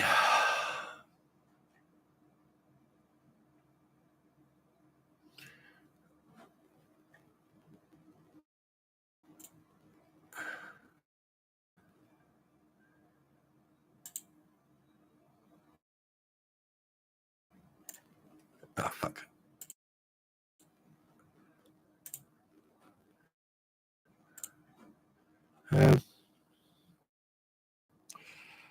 Oh, God, no, there's nothing I can find, guys. Nothing. Everything's fucking. Oh, shit. Why is it so hard to find? Why is it so fine to hide? Hang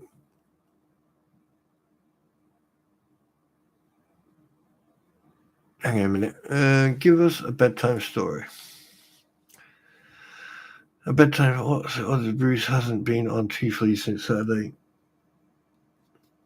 Yeah, I'll come back to that. Maybe you can also find other issues to discuss. Yeah, I'll come back to that. He already put his phone down and him and Coco went to bed watching TV. Right. No bedtime stories? Right, okay then. Here's a bedtime story. Why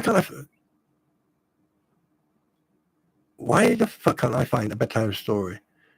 Why the fuck can't I? So free bedtime story. Free, right? Free online bedtime stories.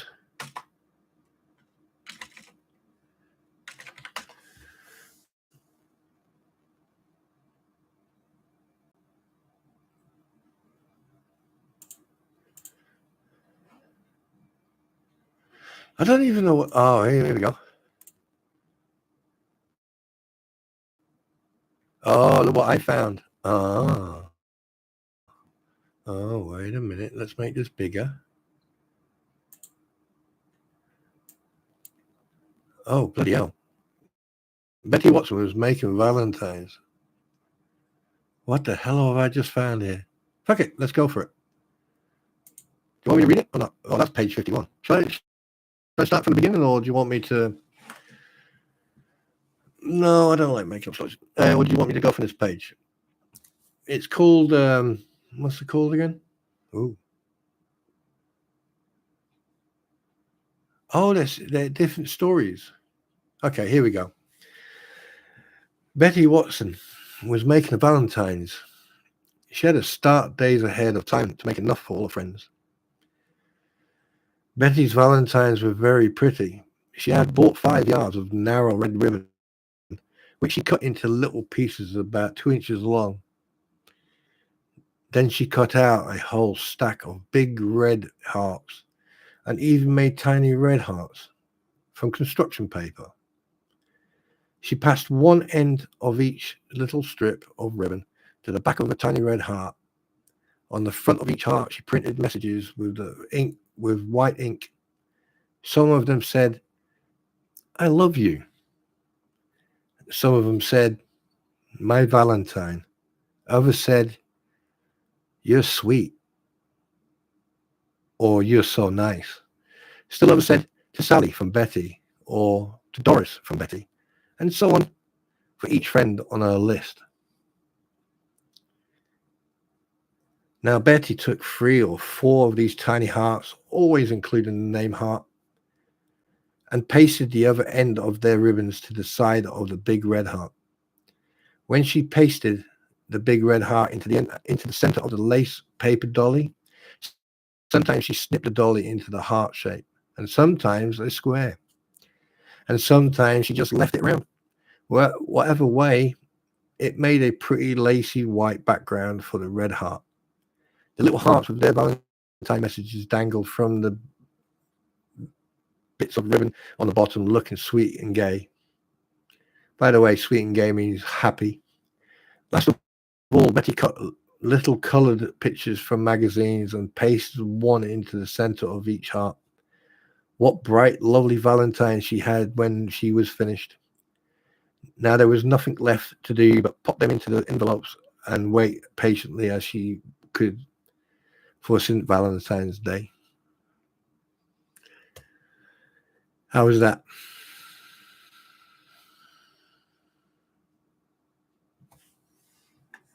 What else have we got? What other stories have we got? Oh, this is a whole book. All right, here's another one. All right, The Man Who Loved Books. Toby sighed as he dropped his school books in Mrs. Apricot's kitchen. "School's getting tougher and tougher," he said. "Wish I lived in the days when Abraham Lincoln was a boy. He hardly had to go to school at all." "My, but how he wanted to," said Mrs. Apricot. "Abraham Lincoln would walk miles just to borrow a book, for he loved reading and studying. After his long day at work, he would read by the light from the fireplace. Sometimes he wrote compositions there too. Paper and pencil were rare luxuries in his poor home. So he wrote with a stick of charcoal on a freshly shaved shingle. And if his composition ran too long, he had to shave away the first part to make room for the last.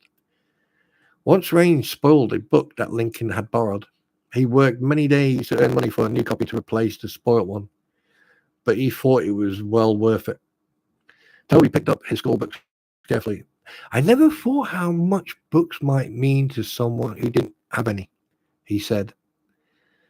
"I guess I'm pretty lucky after all."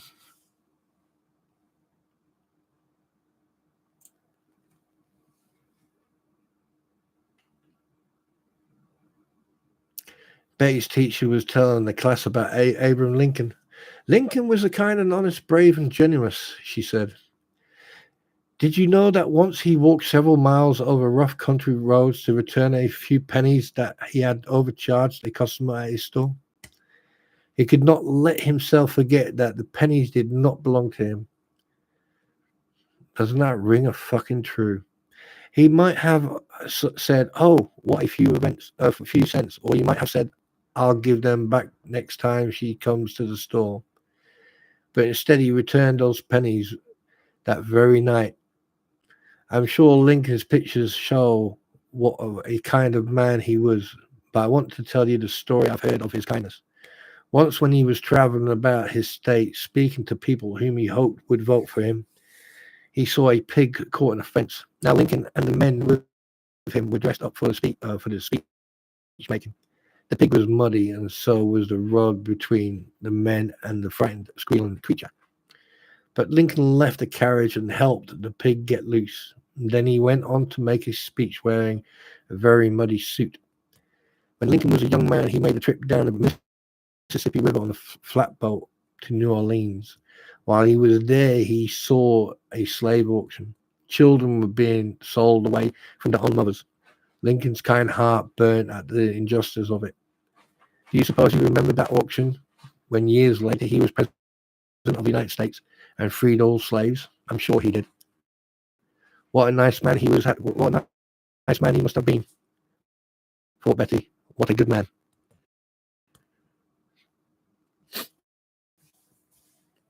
That's actually quite a nice story. That fucking hell, that was a nice story, and so true as well. What's this one? 365 bedtime stories. 365. I better pin that just in case you psychopaths want me to read more stories. So what do you think, guys? Was that okay? Was that okay for you?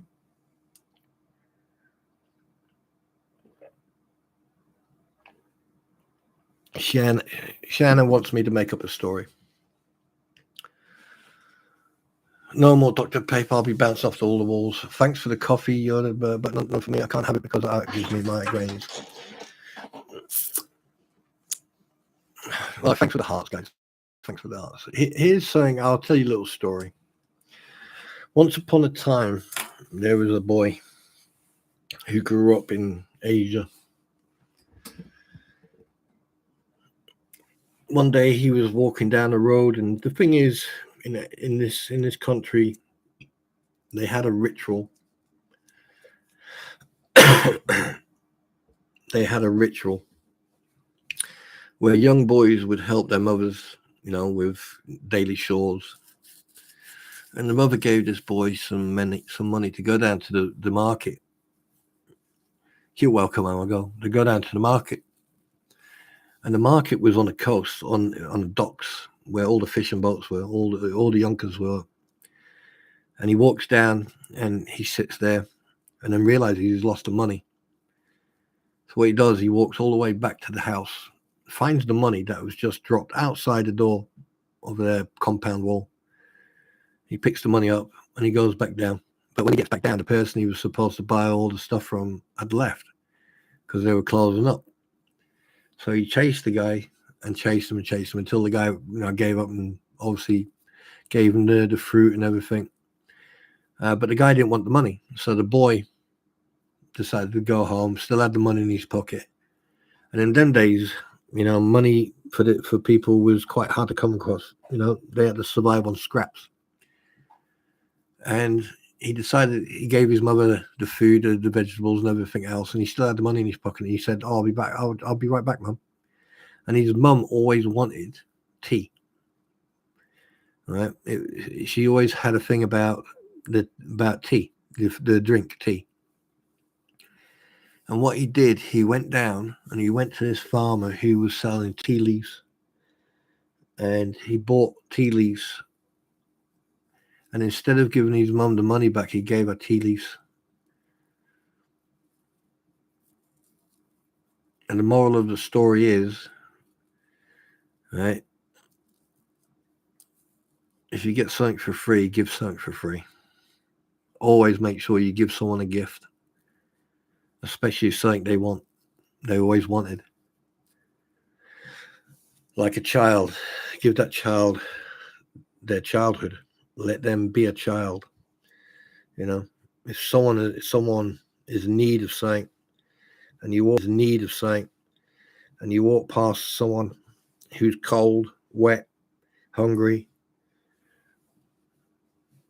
just go and buy them a sandwich, buy them a drink, give them a bottle of water and some food.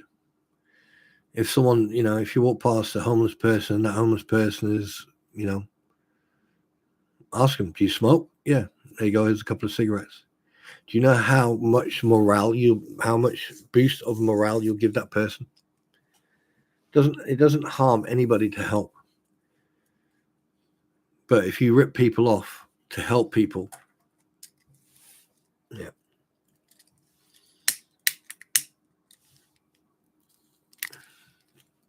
So here's a message to the two fleas, the two miners, the people who like to smoke cigars. Here's a little personal message from you to me, or from me to you. And I want you to heed my words. You are being watched.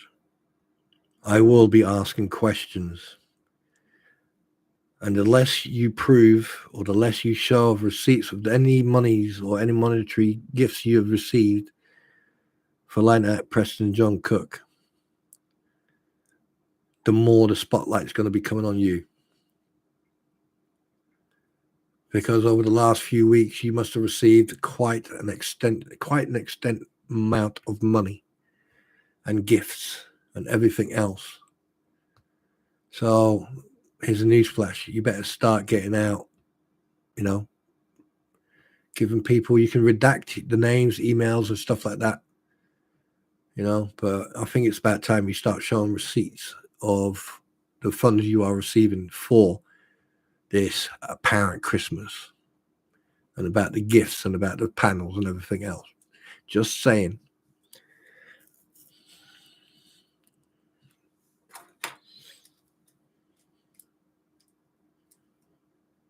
Just saying.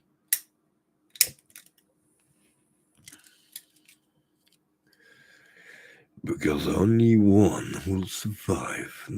Now I want a cigarette than you. Now going to have one. Well, why are you guys always saying it so smoothing? Fucking hell, this is not an ASMR fucking channel. Remember, lay back.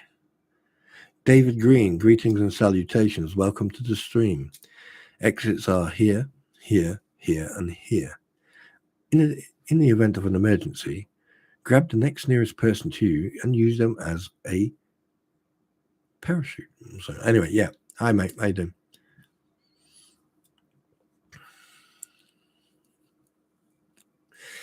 I'm gonna go. Lynette is gonna have a lot of fucking problems. That's one thing for sure. Because, I mean, I'm no legal expert, but I think that she's going to be walking into. I personally, if you want my personal opinion, I think that she's going to be losing a lot more than she thinks she is.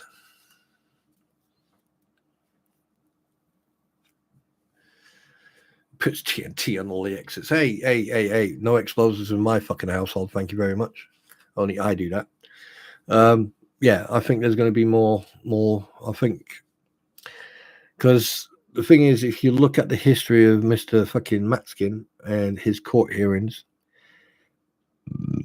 pardon me, he likes to play every single fucking trick in a book when it comes to human rights and all that crap.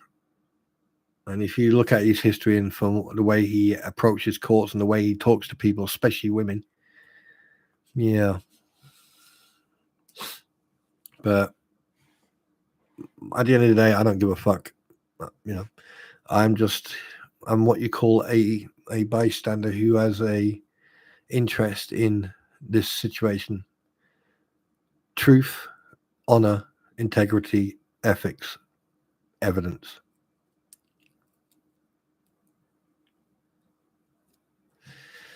Well, don't they need a permit to put a fence up? Even the one they've got up now.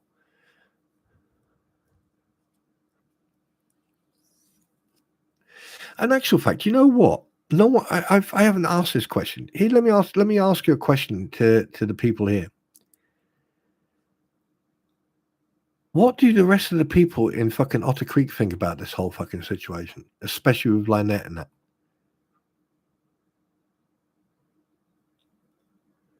And the fact that the fleas have thrown Sim under the bus, Madam Mayor under the bus, her husband under the bus, and probably every single other person under the bus. What about the Hudson sisters? How the fuck has anyone actually tried to knock on their door and go, hey, what do you think about all this shit? Oh, you build houses, David. Oh, good. Avoid Otter Creek as much as you possibly can. Put like a circle around it and just say black hole. Don't go anywhere near there. Go past that property, mate. You'll fucking disappear.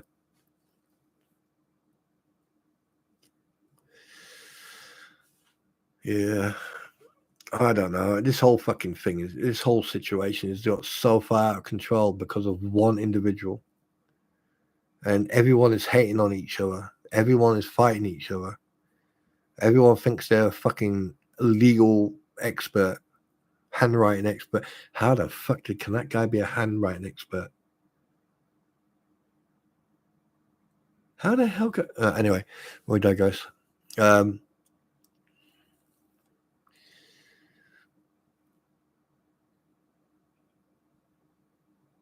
the fuck can he be a handwriting expert when he's got so much negativity towards, like, he's been kicked out fucking...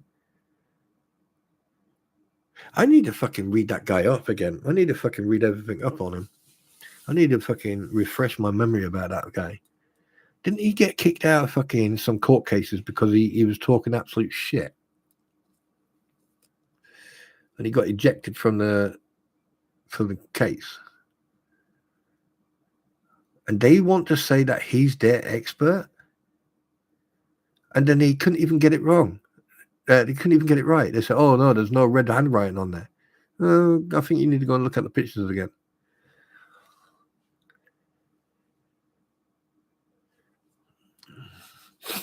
They probably might need you down there at some point. Fucking hazmat. And by the way, for those people who don't know what hazmat means, it's called hazardous materials. It's an abbreviation. Oh, God. Oh, it's something funny. Do you know what I noticed?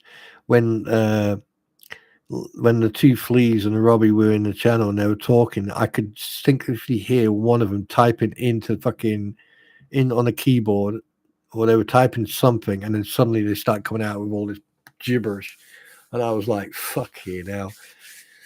I wonder if they stand in front of their mirror for half an hour and talk shit just to see what they sound like.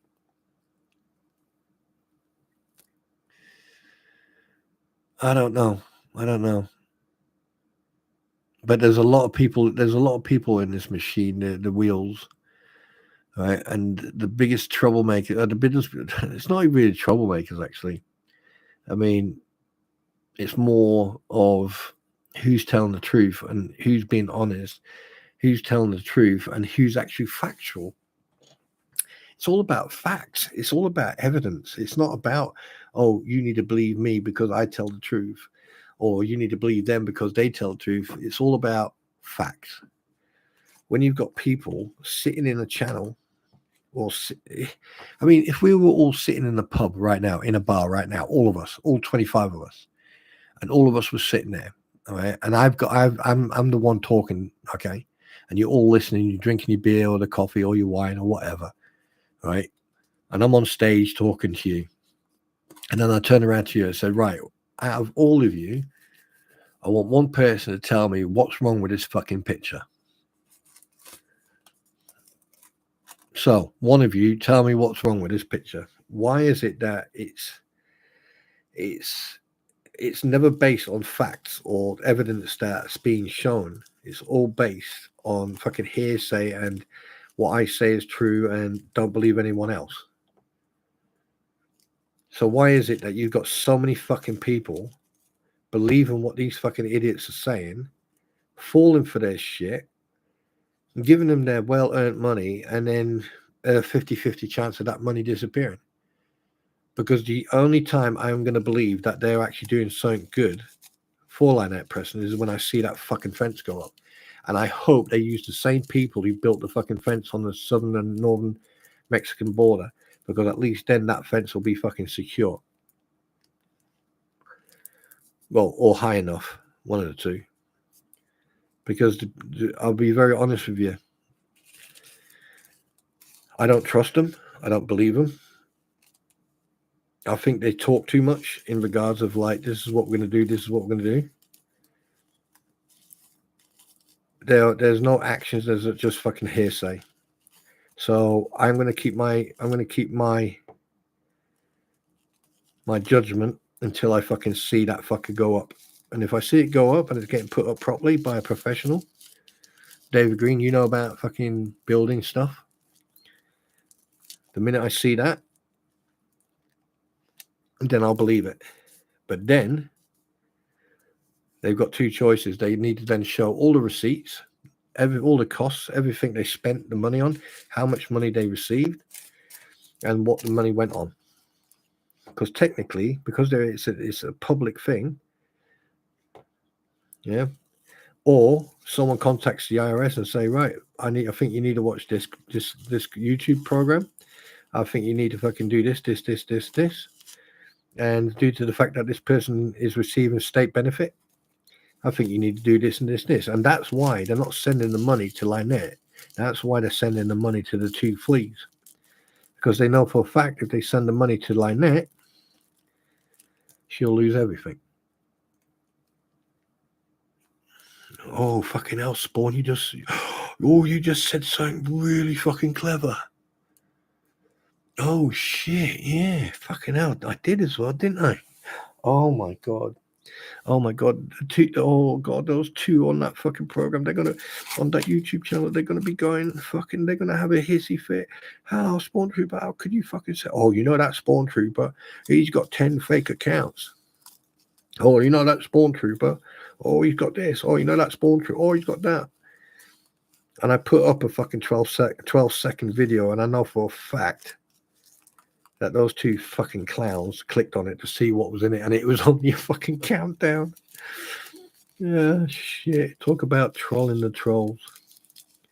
And if any of you clicked on it, I apologize. I do apologize. It was meant for the trolls. So, yeah. And also, something else. Those two need to be fucking careful what they say on their stream. They need to think before they speak, because they've implicated themselves on quite a lot of fucking things, quite a few things. And someone asked earlier on, said, could they get legally fucking done for what they said and done? That was my reason I said yes on some of it. Yeah. Oh, what about you, Spawn Trooper? Can you get done? No. What I am saying is comments, critique, education, and journalistic. Because at the end of the day, all I'm doing is saying what I believe, what I think, my opinion. And if anyone else in here has an opinion, and they say what they think, it's an opinion. But there's a difference between me having an opinion and me having an opinion and then putting shit up on my screen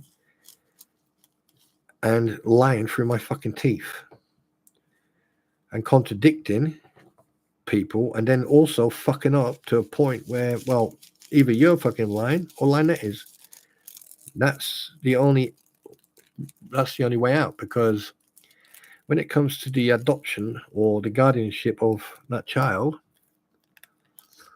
those two fucking idiots have sat on their stream and they basically fucking dropped Lynette in the shit legally. Because now questions are going to be asked. Well, hang on a minute. Lynette said that after just while she was at the hospital, right, the child was signed over to her, and that there was a notary at the hospital. From what this is from hearsay, this is from what I've heard. It's okay, Wookie, no problem. And that's hearsay. So here's my question.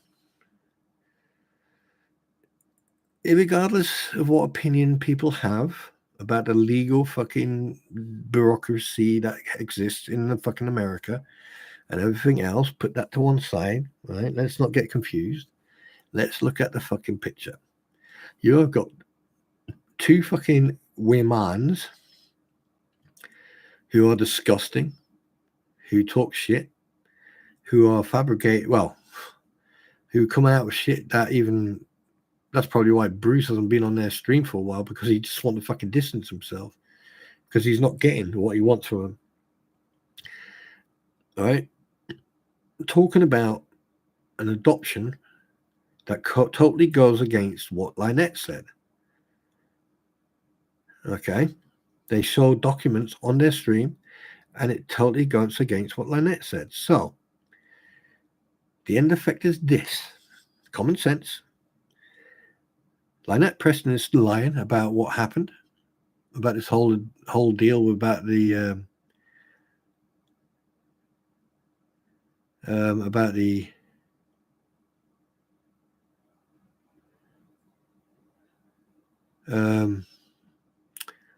shit, what's it called?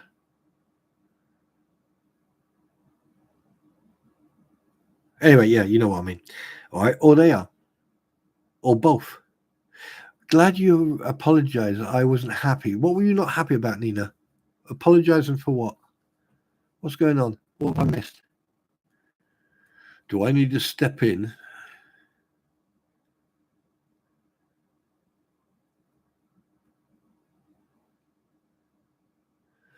Okay.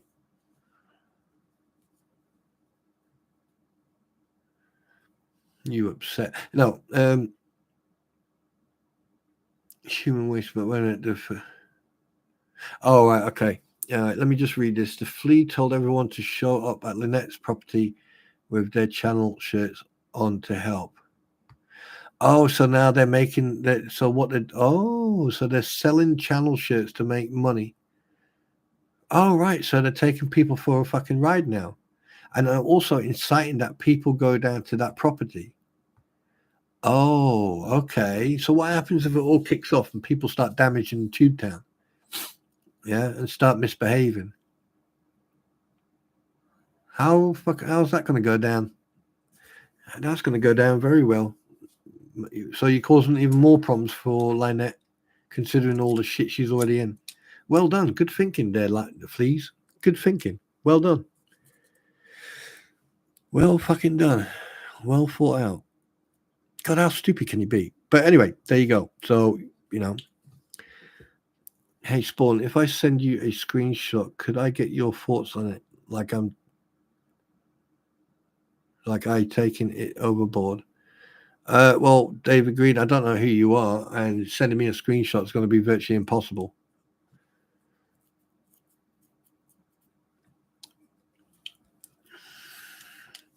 And I usually don't accept anything from people I don't know.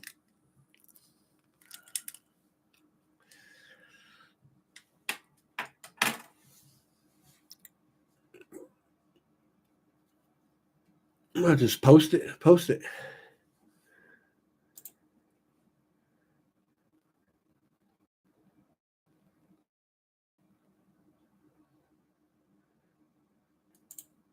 Hang on a minute.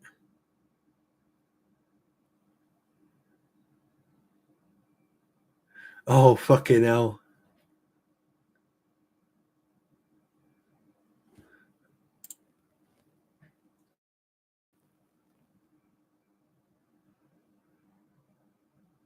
Well, here's the thing, Vicky. Here's the thing about Jeremy. Now, I'm not scared of saying this, and I think Jeremy already knows this. That my opinion about him is that he needs to he's a bit of a fucking exhibitionist, and fucking he's loud and all that shit. But the thing is, one thing I can't fault him on is his actual factual fucking evidence that he shows. And he's not scared of showing it. And the thing is, a lot of people think, oh, he's just full of shit, blah, blah, blah. No, actual fact, no. If he's paying thousands of dollars for legal protection or legal advice, I don't think he just comes on fucking YouTube and spouts off fucking shit. What I do believe is that he fucking gets legal advice about what he should and shouldn't say. And I think Jeremy is an entrepreneur, a businessman who's already fucking, how can I put this? He's already shown that he's very intelligent, and and he's got a way of fucking saying things, and some people may not agree with that. Some things I don't like about what he does and says, but at the end of the day, I'm not interested in his behavior or his attitude or his person. I'm interested in truth, factual fucking evidence. And so far, he's done fairly well. So 1 second.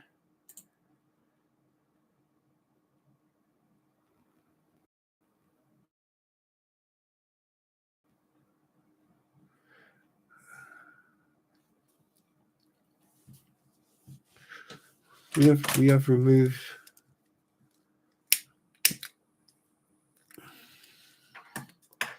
Oh, that's interesting. We have removed the pause. We removed the pause, and we'll let another participant know that their pause has been removed, but not reported.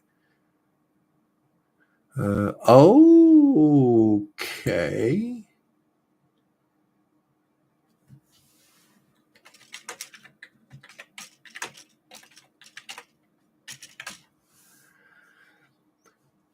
Okay.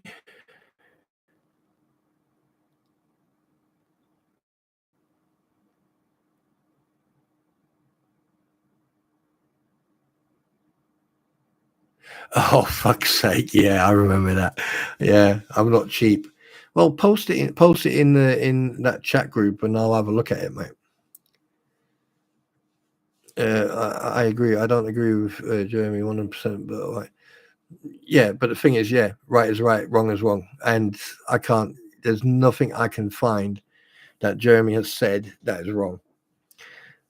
I mean, people can misinterpret some stuff he's said in the past, but that's them not fucking listening. They just want to hear. The thing is, there are people out there, they just want to hear what they want to hear. They don't listen to actually the whole fucking sentence, So I just received a message about, wait a minute. So who and what post? Let me go into Tubetown Chaticus. Let me have a look.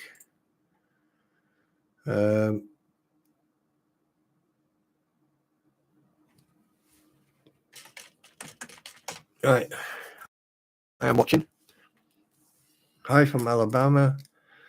A new subscriber of our club and saw you on. Thank you very much for subscribing. Watched you earlier today at work and sat on my cart as I went around and pulled orders. Kept me entertained. I hope you didn't fucking crash into anything, because if you did, I do not accept blame.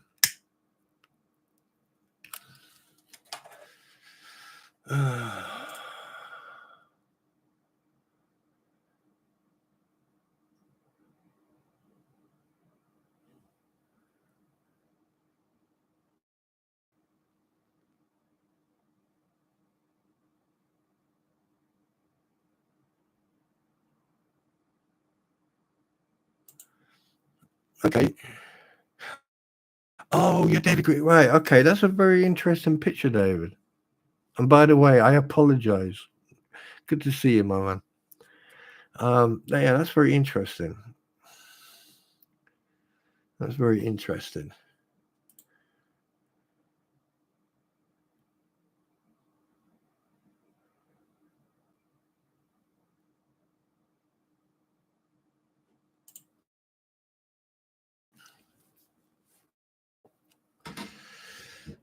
That's very interesting indeed.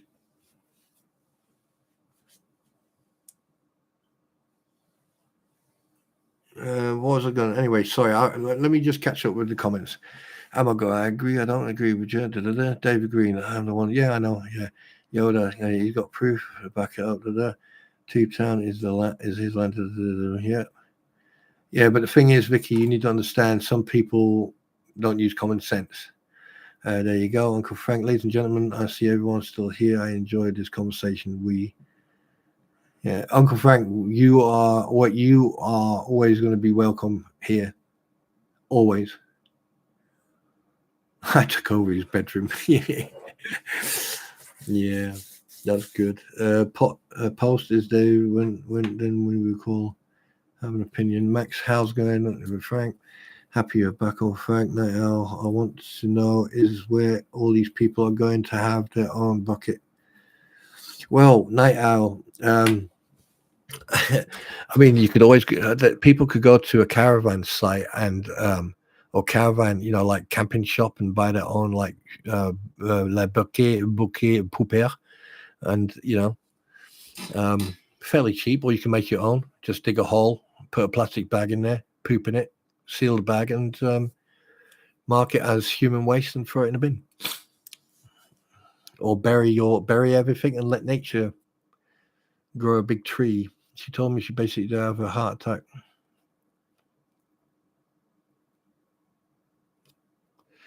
She told me basically to have a heart. Yeah.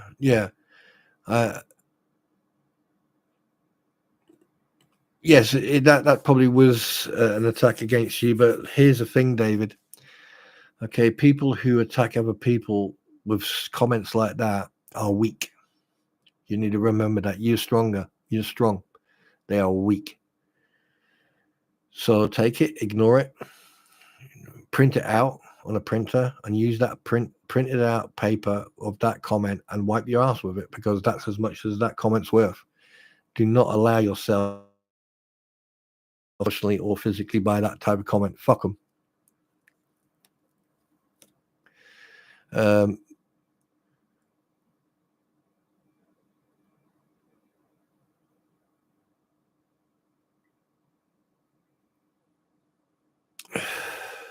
You see, now, Tez, those two are digging such a fucking legal hole. Okay, they basically, if they are stating live, now I'm just saying this as an observer. This is not an attack on them. This is just me responding to that type of comment, considering that I know what them two are like. That there is an incitement for other people to cause trouble. So basically, that there is incitement, and it's also illegal, and that can cause them a lot of legal issues.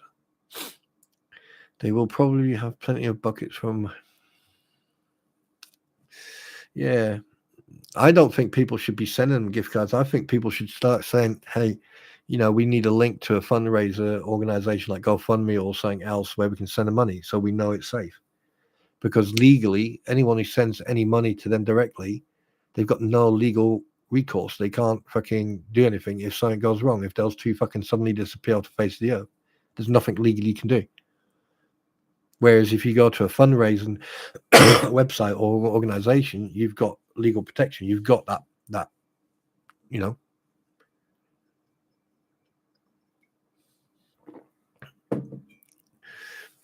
Don't let them get you, David. David's stronger than that. He's a big man. Don't let him fucking do anything. He says they can't do that. He can put the driveway anywhere he wants. He has free on 7A. Yeah, he has. And they can't do anything about it because it's a public road that goes down there. But like I said, those two are fucking. Either they're fucking very. I mean, I got told anyone who lives in the fucking bayous or anywhere near the fucking marshes or swamps, and they're not very well educated. What do they say? Oh, they call them rednecks. I don't know what that is. I know I've heard of it. I don't know if rednecks are people who play banjo all the time. But oh God, I mean, what I would do is send them a lot of fucking toilet paper, and if they go, oh, what's it? Oh, horse picker. Because of disability, I was putting my baby up for adoption, therefore left work early to mine court. He got into an accident that put him in a coma. I couldn't proceed with adoption proceedings. Horse picker. Hello, you new here?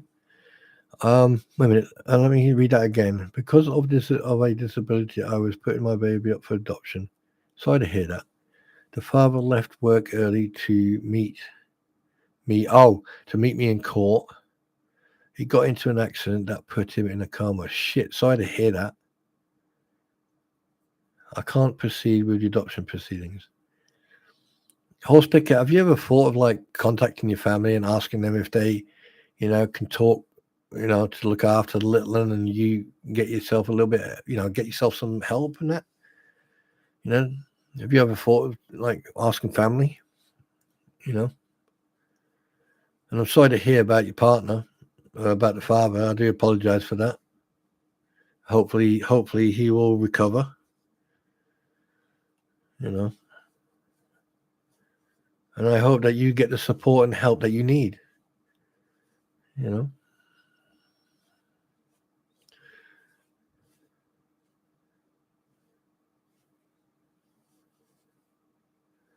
The word you're looking for, sir. What word am I looking for? Exactly? Oh, wait, no, what? They can use a Shears robot catalog. There you go. Yokels. Yeah, yokels. Thank you very much, sir. I appreciate that. Oh, this was 30 years ago. Right. I'm so sorry. But no, it just shows you what type of person I am. I thought it just fucking happened. So I'm just fucking, yeah, fucking hell, you had me right there for a second. I was like, fuck, how do I help? Well, again, sorry to hear that, but it did, I presume you still have the child, or you kept the little one, and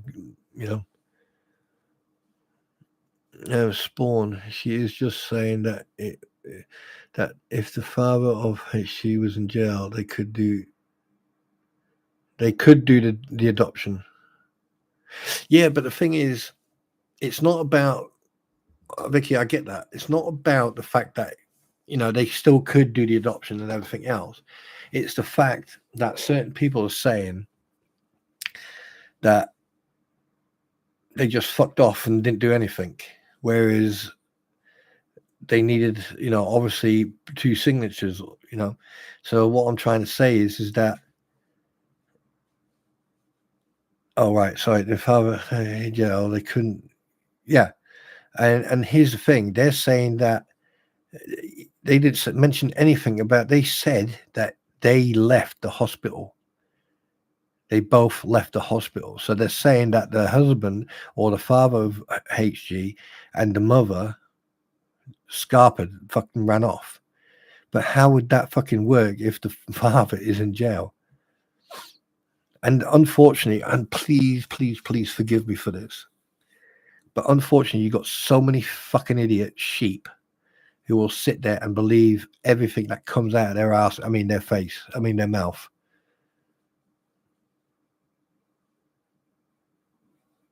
I wouldn't be surprised if he didn't even fucking realize what he was signing for. But, and the only way you could know exactly what happened is if you're a fly on the wall. And, I mean, the whole fucking situation is just an absolute clusterfuck, to be honest with you. I mean, you've got this whole fucking court case going on where she's fucking lying for her teeth, abusing the system, and fuck knows what else.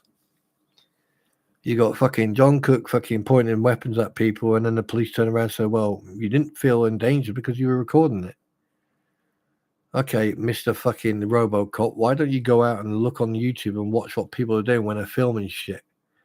And they got someone standing in front of them with a fucking pistol. Look at the guy who was fucking road rage, and he walked up to a fucking car, shouted at him. Obviously, they saw a fucking weapon in his hand. He then swapped the weapon in from one hand to the other, and then he got fucking pewed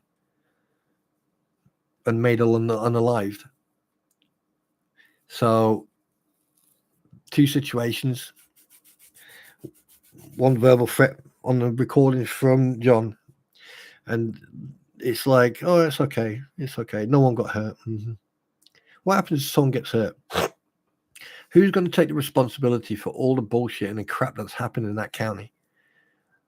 And the way the DA conduct themselves? What's going to happen if someone does end up getting hurt? Touch wood, it doesn't happen. But what then? What happens if someone unhinged decides to do something stupid? What then? Who is going to take the fucking responsibility of that? Because they neglected their fucking job in the first place. The only person who I am more than happy to fucking say did their fucking job and were professional and deserve a promotion and a fucking medal is Corporal Gregory. He is the only fucking person from Levy County Sheriff's Department or from the Levy County PD who actually did what he was supposed to fucking do. And you can tell he took pride in his job because he fucking talked about how proud he was to be a cop. So all you fucking nayers and all you people who think, oh, you know, all that shit and all this shit, you need to remember one thing. Only one fucking person in that law enforcement office has actually done his job. And I'm a type of person, I will call you out. I will call you fucking out if I think you're absolutely fucking a waste of space. And unfortunately for a lot of people, I've already started doing that. And what we're going to do now, right? Because the thing is, it's not just about this topic. I'm not just here to talk about that shit because I don't want to end up being tarred the same as what they're doing. Because at the end of the day, it's not just about me talking and about me having an opinion. Because this is what it is. It's me. You're hearing me have my opinion. But I want to hear you. Uncle Frank, right, is an honored gentleman in this establishment.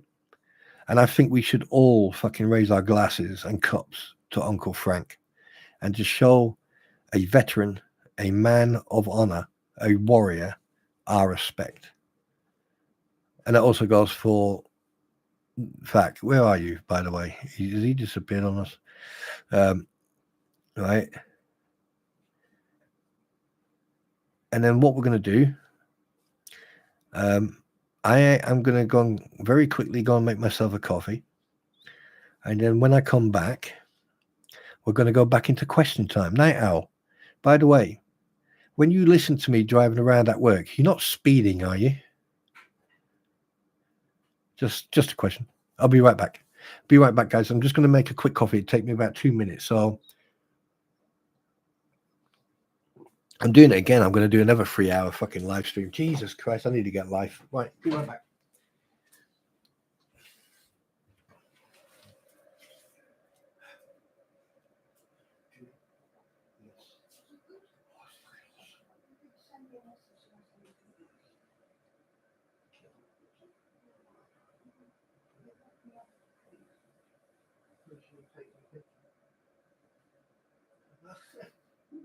What's that to do?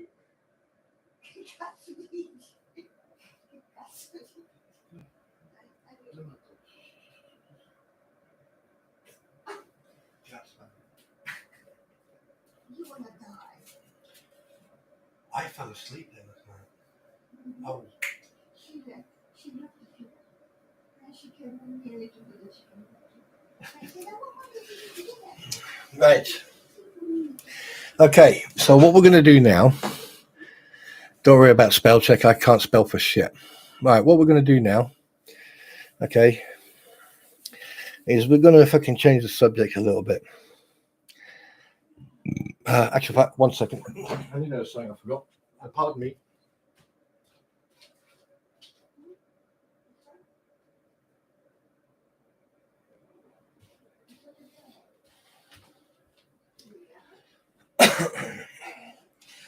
Right, what we're going to do, there's an idea that I have that I intend to put forward to a group of people who also are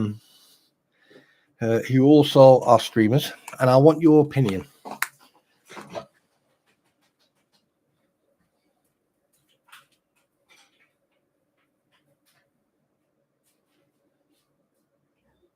Here you go. I'm going to get some water as well. But I'll do that now. Right. Is everyone ready for my... thank you very much, Ozzy. Right. Is everyone ready for my idea? Okay.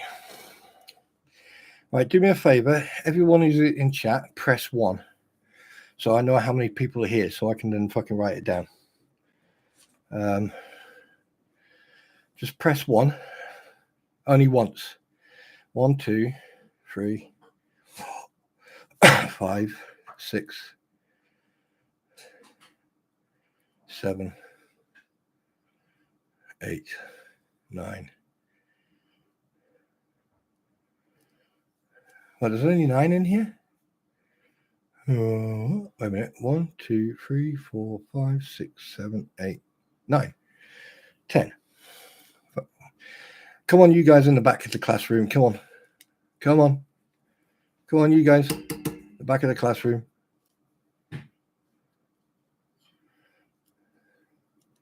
Okay, then Uncle Frank, press 1.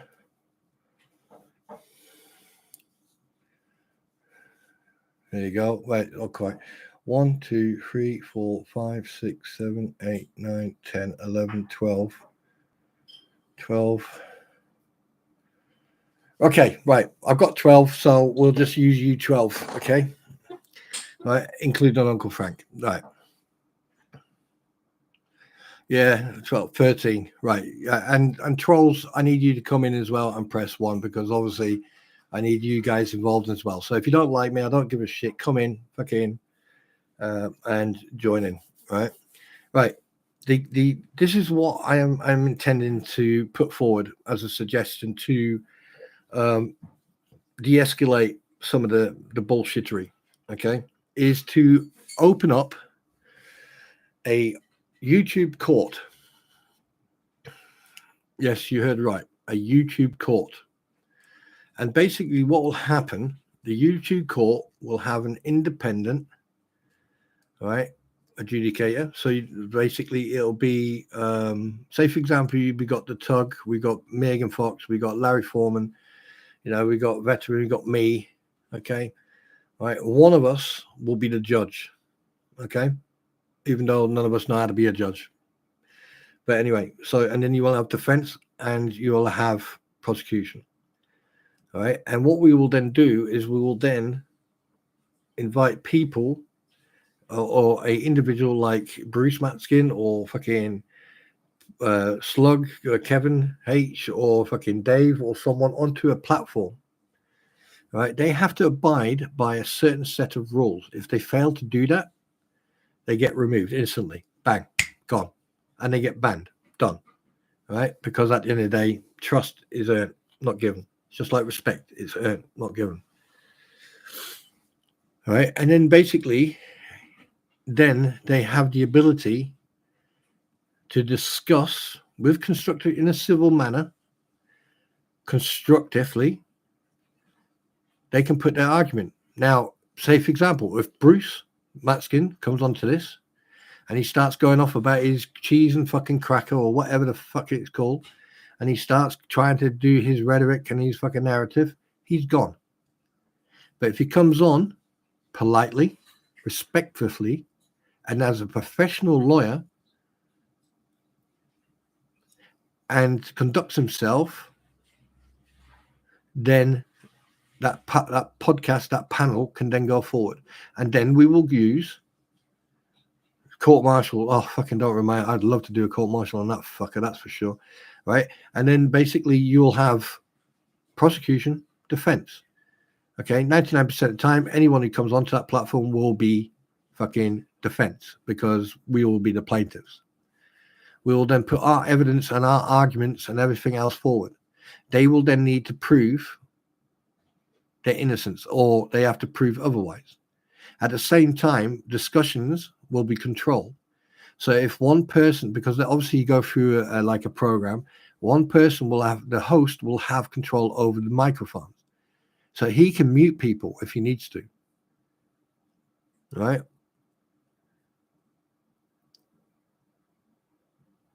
Well, you're not gonna. Well, David, you're not getting banned here, mate. I'll just kick you in the nuts if you misbehave. But that's a suggestion I'm going to put to some people. I don't think it will work. I doubt very much that Megan or Larry or Tug will be interested. But the thing is, there's enough of us fucking. There's myself. There's Squib. You know, and the thing is, we're all veterans, so you can't fucking manipulate us one bit. That's fucking for sure. Right? There's not not And if need be, we'll bring in fucking AVA. We'll bring in the angry vet. We'll bring in Eric. And what we'll do, we'll make everyone, the judge, the prosecution, the defense, we'll make everyone a vet. So that means they can't fucking manipulate. Uncle Frank, what do you mean you want cheese and crackers? Do I look like a fucking convenience store to you? Hang on a minute. Let me put an order in. Hey, Yoda. Spawn Trooper, mate. You there? Hi, you've reached Yoda's answer machine. I'm not here right now. I'm chasing little green things. So leave a message after the tone. Beep. Yeah, Yoda. Yeah, Spawn Trooper, mate. Your Uncle Frank wants he wants a couple of snacks. I think he wants cheese and crackers and all that good shit. Can you sort that shit out? Because before he starts raiding my fridge. Cheers, bud. Bye. Beep.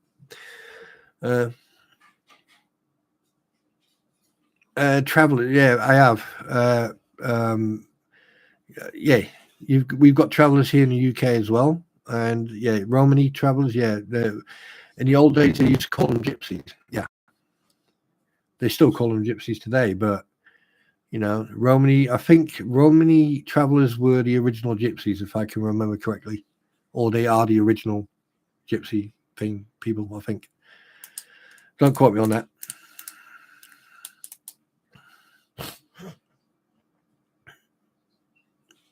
Yeah, they do.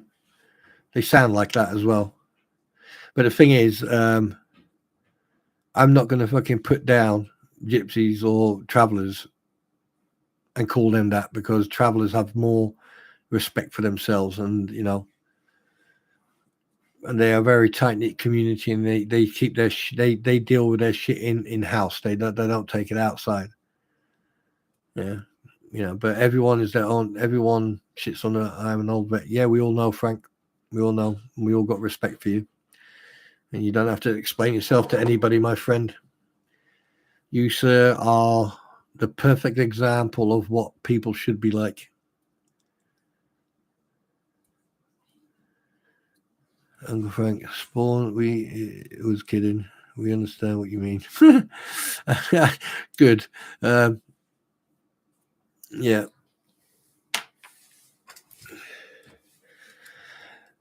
Right. So, yeah, there you go. I mean, like, I'm going to be very honest with you. I am going to say how I feel about certain people. So here we go. You're going to find out how much, like, I got asked once, they said, why are you getting so deeply involved? Why are you digging all this shit up on people? And I turned around and I said, well, you know, when you get a bully, the minute you show that bully his reflection, right? It's like showing something shiny to a kleptomaniac. Thank you very much, sir. Right. And also, what you have to remember is if you've got someone who is a bully and they think, let me put it this way, if you think you've got if someone thinks they're always right and they're never wrong, and then they step in shit and they go, what's that smell? And then they clean their shoe off, but they can still smell it. The reason being is because when they actually fucking wipe their mouth, they wipe some of the shit that was around their lips away and then rub their nose. And that's why you can still smell shit. Because that's what they talk. They talk shit. And that's why you usually give them a tissue and tell them to take their face for a shit. And they go, what's the tissue for? So, well, after you take your face for a shit, you've got something to wipe your mouth with. Simple. You know? No. How fucking dare you, copper? No. No, go to your room. No, you will not. Never ever bring Smeagol down. Never. No. Yeah. No. No. No, you will never ever bring Smeagol down to the same level as Bruce. Never. Smeagol has dignity. How dare you, sir? How dare you? You will regret the day you said that. I will be sending. I don't know yet. I'll get back to you. I can't. Please don't hate me because it's me. Wait, please don't hate me, but who is me? Wait. Hold the fucking press. Hold my phone. Fucking squeeze me? David? You don't know who Smeagol is? Gollum? Lord of the Rings? We want our precious. We want it now. Really, Dave? Really? Oh my God, Dave. Dave, where have you been? Dave, listen. Wink 3 times if you are being kept hostage in the basement.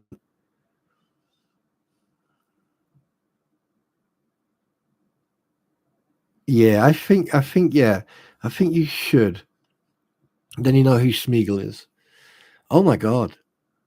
I think I just had a mini heart attack when you said that. Who is Smeagol? Fucking doesn't know who fucking Smeagol.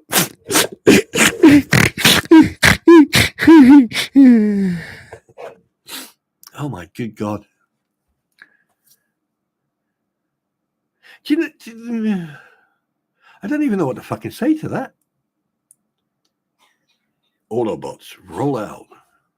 Lord Vader, can you hear me?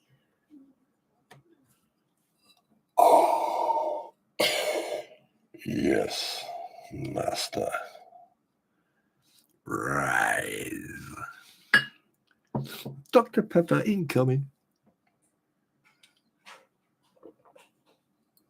Oh, come on, Uncle Frank. You as well. Jesus. Oh, God. Yoda. I'm gonna hold you personally responsible now. Oh, Star Wars fan, are you?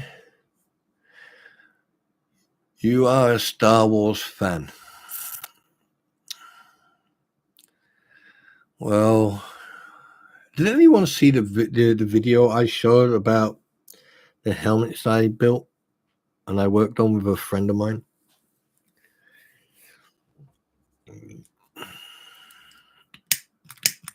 Star Wars, huh?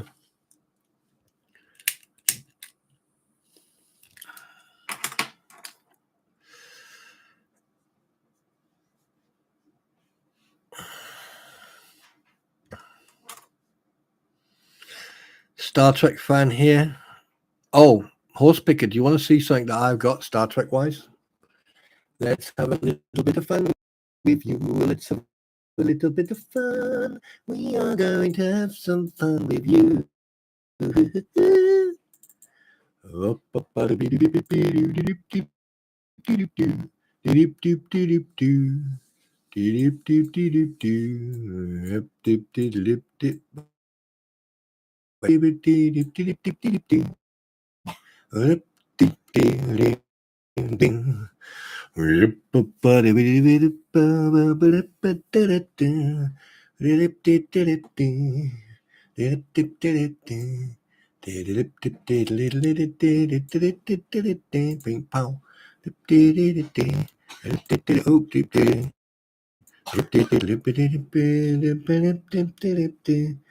I've got shit loads more of that. Bum bum bum. These are not the drawings you like to talk. Move along. Yes, I've got many. Yes.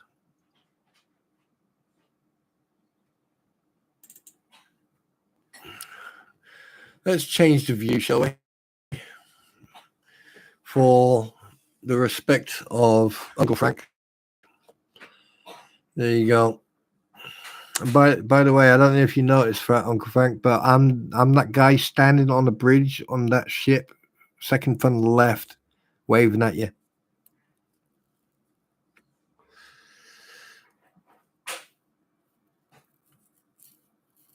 And there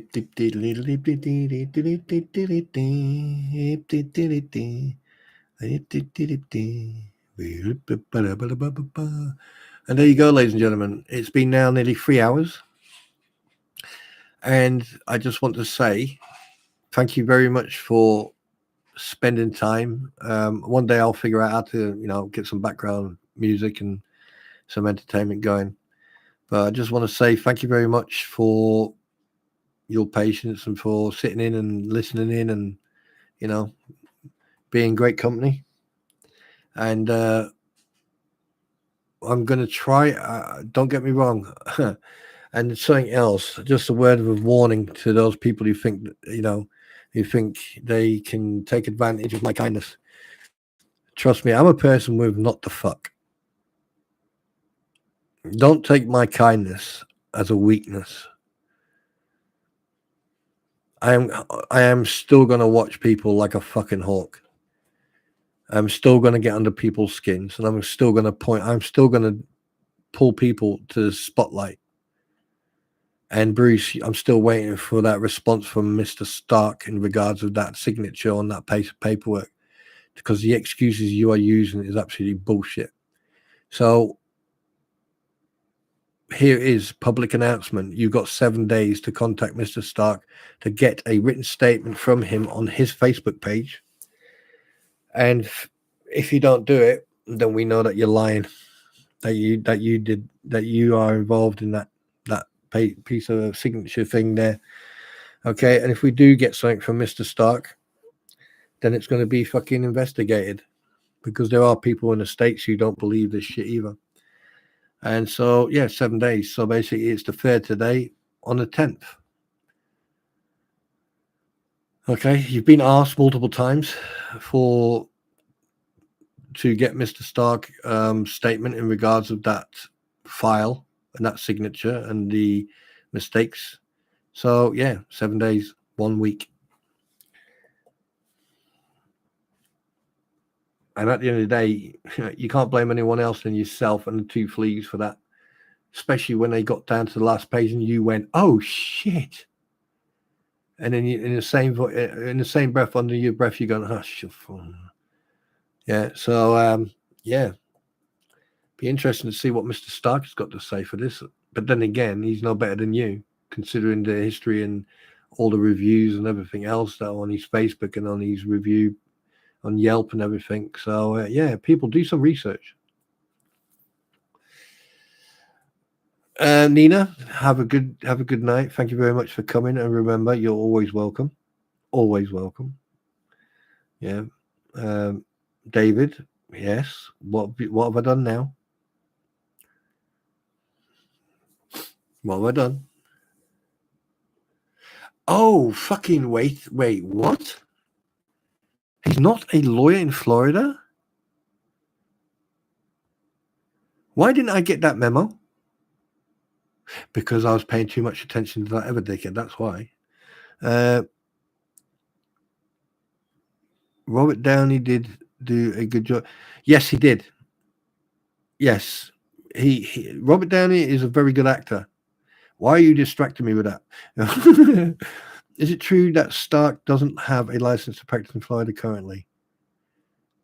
I think someone just answered that right above you. Max Lab, Copperwise. Look up.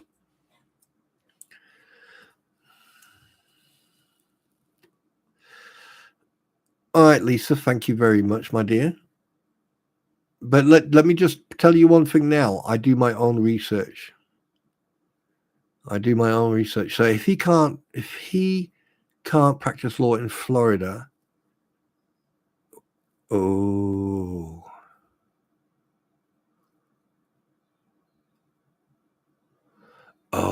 yes, they mentioned that before. I've seen someone mention that. I've seen someone mention that. I've also been told that Bruce is doing all this for pro bono, so he's not going to get a fucking penny. So he's spending all this shit. That's probably why he's acting like a complete dick.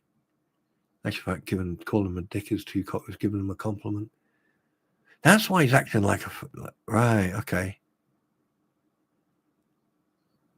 But then again, I know all this. Yeah. So, Bruce, I know you're going to hear this. I know one of your minions is going to come running to you. 7 days. 7 days. Do you know what? To make it even easier for you, why don't you fucking get a video recording of Mr. Stark stating that he wrote that and he sent that paperwork to you? And the reason I know he didn't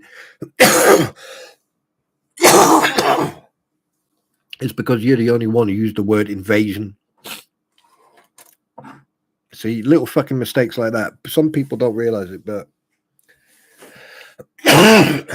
you know. And just so you know, I like putting red herrings out there. I like putting stuff out there that is not real.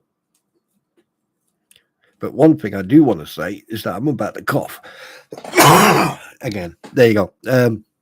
One thing I do want to say, though, to those people or that person who think I don't know, here's a little bit of advice. The next time you try to dox someone, do your research properly, please. And I don't usually ask this, but if that fucking docs page picture is still up, I strongly recommend you take it down, because you'll be harassing two innocent people. I don't care if you dislike me, but don't fucking put hate on people who've got nothing or no involvement in any of this. And also, one thing you need to remember, you don't have to answer to me.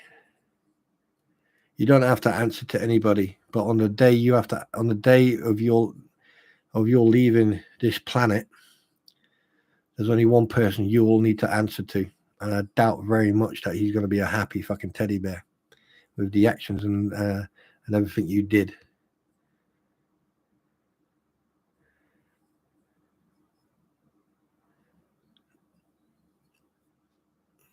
Just so you know. There were two people on this planet who could judge me and get away with it. And one of them has been gone for over 30 years. The other one is all existing. And I will answer to him on the day of my death, because I can't go to hell because I've got an injunction. I have been told that I have to stay away from there. So yeah, I've definitely got like a no contact thing. Yeah, so I won't be going to hell. I'll probably go into somewhere, no man's land or some shit like that, or a DMZ somewhere. But anyway, guys, I'm going to call it a night for you. And for me, it's going to call it a morning. The time at the next tone will be 06:46 GMT. On the east coast of the United States, at the next tone, it'll be 1:46 a.m. And in Australia, it'll be 3:47. I may be. I'm not originally. I'm not English, but I am from Great Britain. If that answers your question. Oh, and yeah, and 3:47. All right, clever clogs, Aussie, just gin. Yeah, of course I know. Right, thank you, Spawn, for going to watch the beginning. Yeah, hey, at the end of the day, yeah, go and enjoy it. All right, and thank you very much for coming again. And again, especially to Tim, I have to say this again. Okay, I just want to make sure that if Tim is still here, I'm not gone yet. Hang on. Ooh, I may take that up, David. I may take that up. Right, Tim, again, I just want to send my respects and my love, and to you. Thank you very much for the offer. But like I said, if you guys, if you want to help me, then do me a favor. Go and help those people who have suffered through that hurricane, who have lost everything. Go and help Travis's family. Go and help Uncle Frank.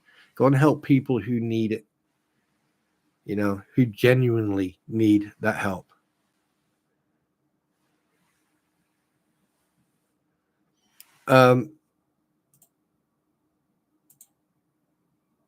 Uncle Frank, there you go. How about that? Sharing it again. All right. And basically, guys, here's one more thing. All right. When you finish here, if you're God-fearing folk, I mean, I've got my own relationship with God and that. But if you're church-going people and you're God-fearing folk, after this stream, go and sit down, pick up the book, and just open it up, and then just read the page to the left. All right. Just do a random page and just read it. And then once you finish, just put it down and take a deep breath. Okay. And get a good night's sleep. Yeah. Drink some water. Get a good night's sleep. Ladies and gentlemen, Wookiees and Ewoks, mortals, this is your host, Spawn Trooper, coming from Spawn Trooper News, left-hand side of the Death Star, just on the right here. Basically, this is where my office is, right there. That's my office there. You see that? See that right there? That's my office right there. Okay. All right. I wish you all well, and I wish you all a very good night. And I'm now going to do the typical Veteran Nation skipper tactic of leaving the stream.